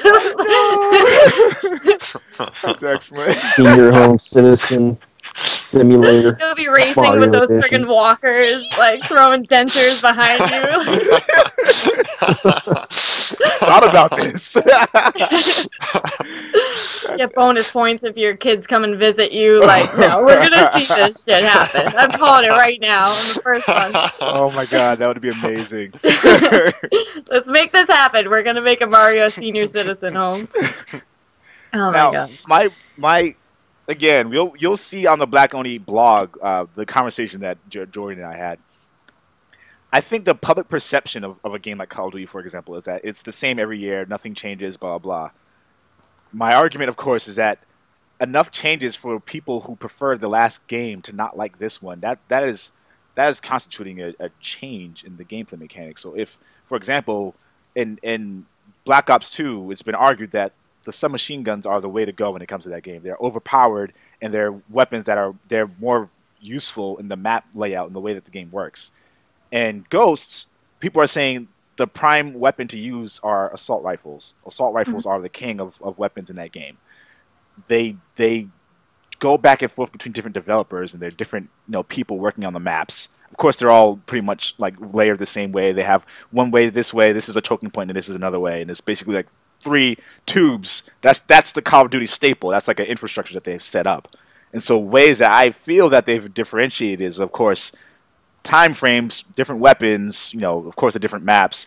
The perks are mostly the same, but they're like, if you look at Modern Warfare, for example, versus Black Ops, those are completely different ways that the perks worked in those games. Like Ghost, for example, in one game will render you invisible to all radars, whereas in one game it'll only prevent you from being seen by helicopters or something like that.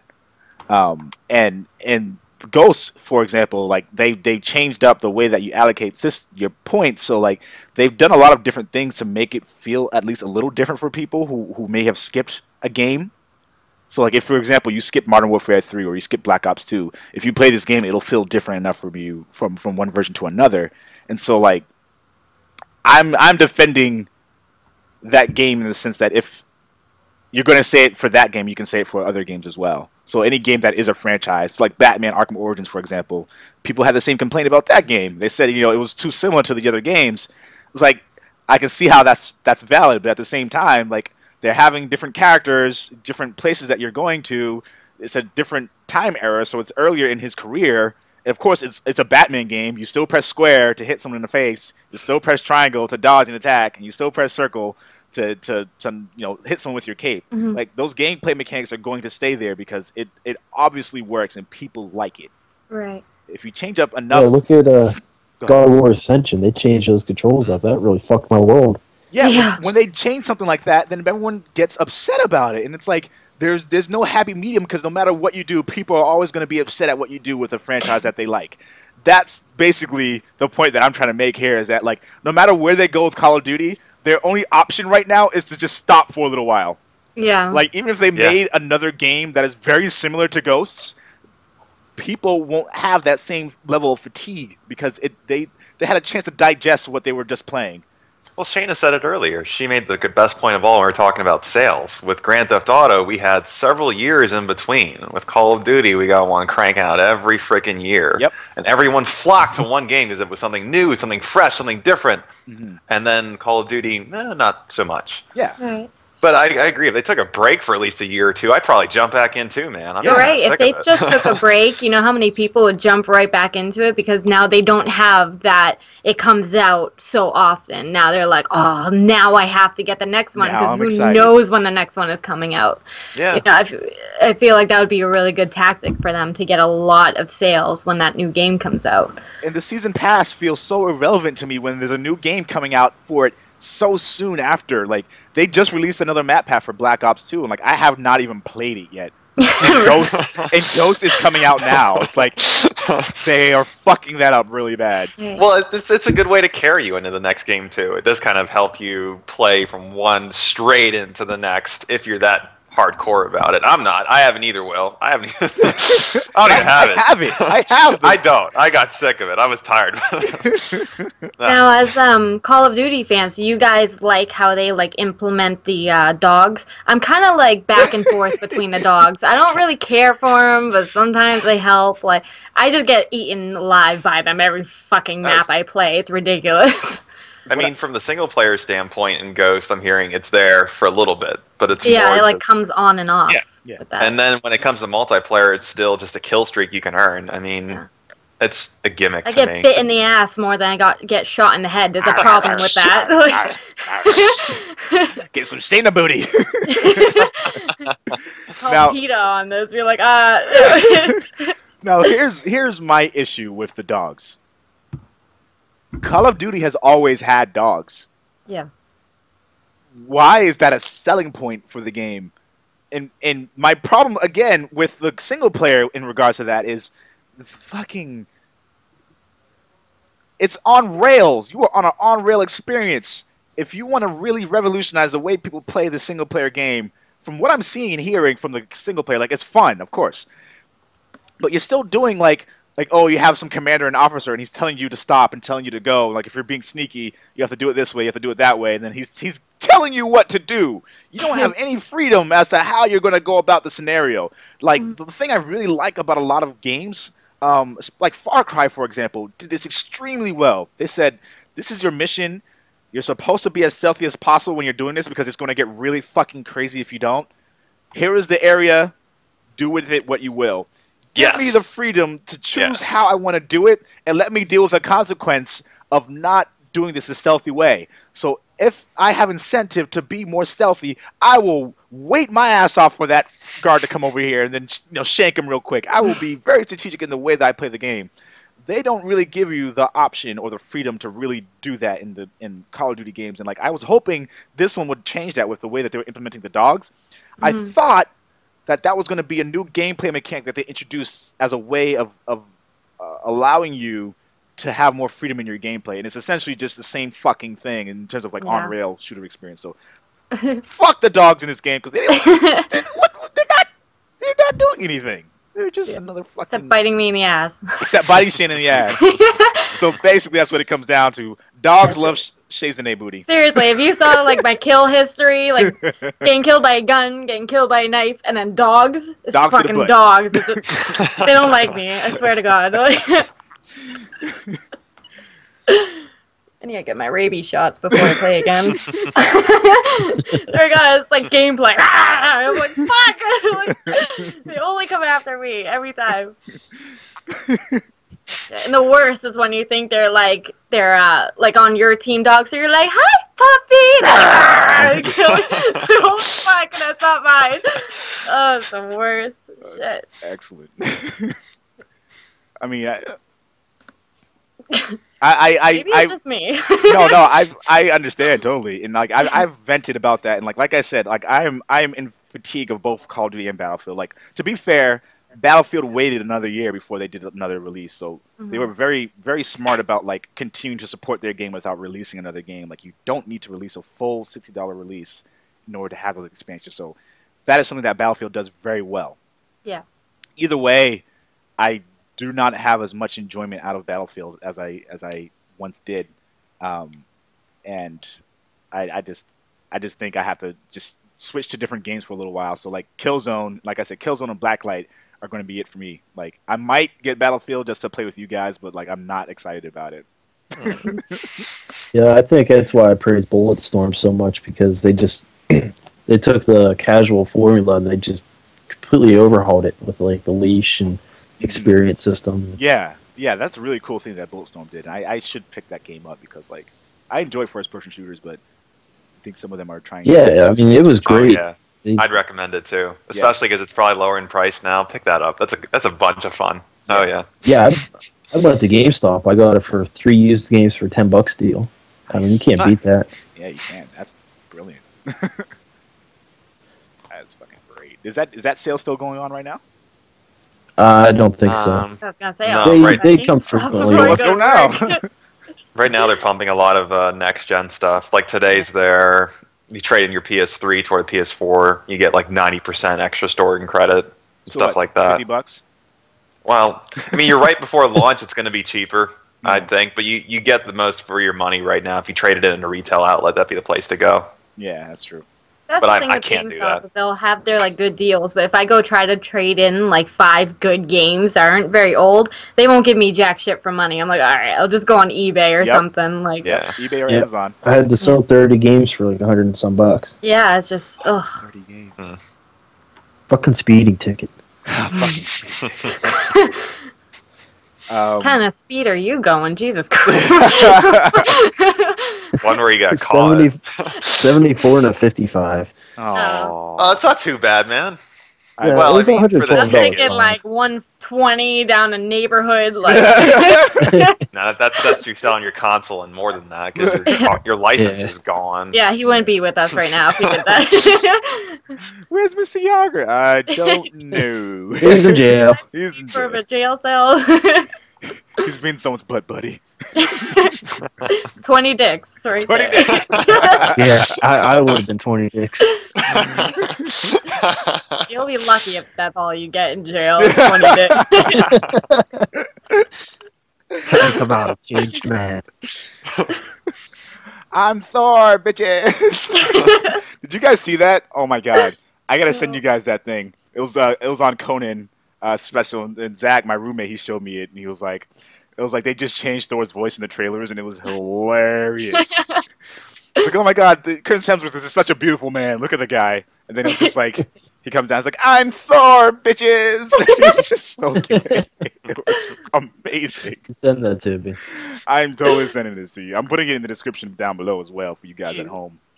Now, I know we're going over because I know you guys want to get to football.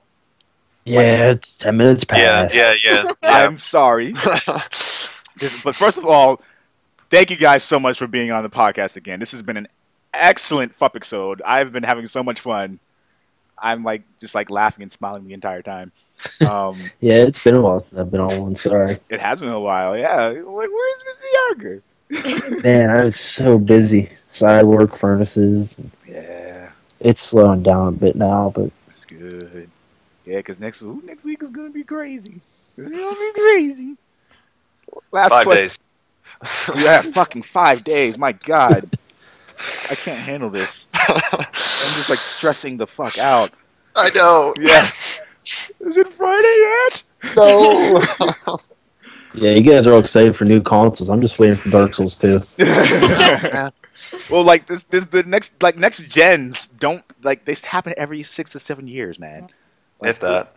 if that 6 to 8 years. This is our moment, you know. It's This gonna is be everybody's Christmas present. It's an Xbone or a PS4. That's it. a PS4. PS4. Man, you guys, like, I'm killing myself over Dark Souls 2, waking up like 2 a.m. to 5 a.m. for these beta tests. Oh, Oh yeah, because they delayed the beta, didn't they? Yeah, I it saw. was canceled in America Oh, they because just they ran straight up into some canceled it. issues. Yeah, That sucks. everybody else got to do part 2. I was in part 1, then part 3 or 4 was last night. Oh man. All right. Knack is planning to launch an iOS and Android app/game alongside its release. Do you think this strategy is sustainable and a good move? Should other games be following this business structure? No. Why? It's a PS4 launch game, so I think they want to keep that exclusive to PS4 for a short window of time before they expanded it, just to help try and push the consoles. Like, granted, it's not a console pushing game really, but it would help them. You know, I don't know. I think they should just kept it for just a timed exclusive, like even like 3 months. That's interesting to see. I don't know, that's just kind of get the sense of whether or not people are interested in that kind of thing in the long run. yeah. I mean, just to have more on the PS4, it's like more incentive. I mean, right now, I don't know. I just think they should have kept it as a windowed time release. I'm gonna go with Chris. Just no. Yeah. Give me my system. I don't Okay. care about the other game that comes out before the game I might want to get. No, I'm good. That's just me. Yeah, no, I agree with you too. I feel the same way. Yes, I made a good point. I agree, but I also think that it could be a really interesting way to get a game more exposure. Because I feel like developers shouldn't spend too much time developing something like this for a mobile app, for example. Like they should be spending those resources on making sure the game is as polished and as perfect as possible.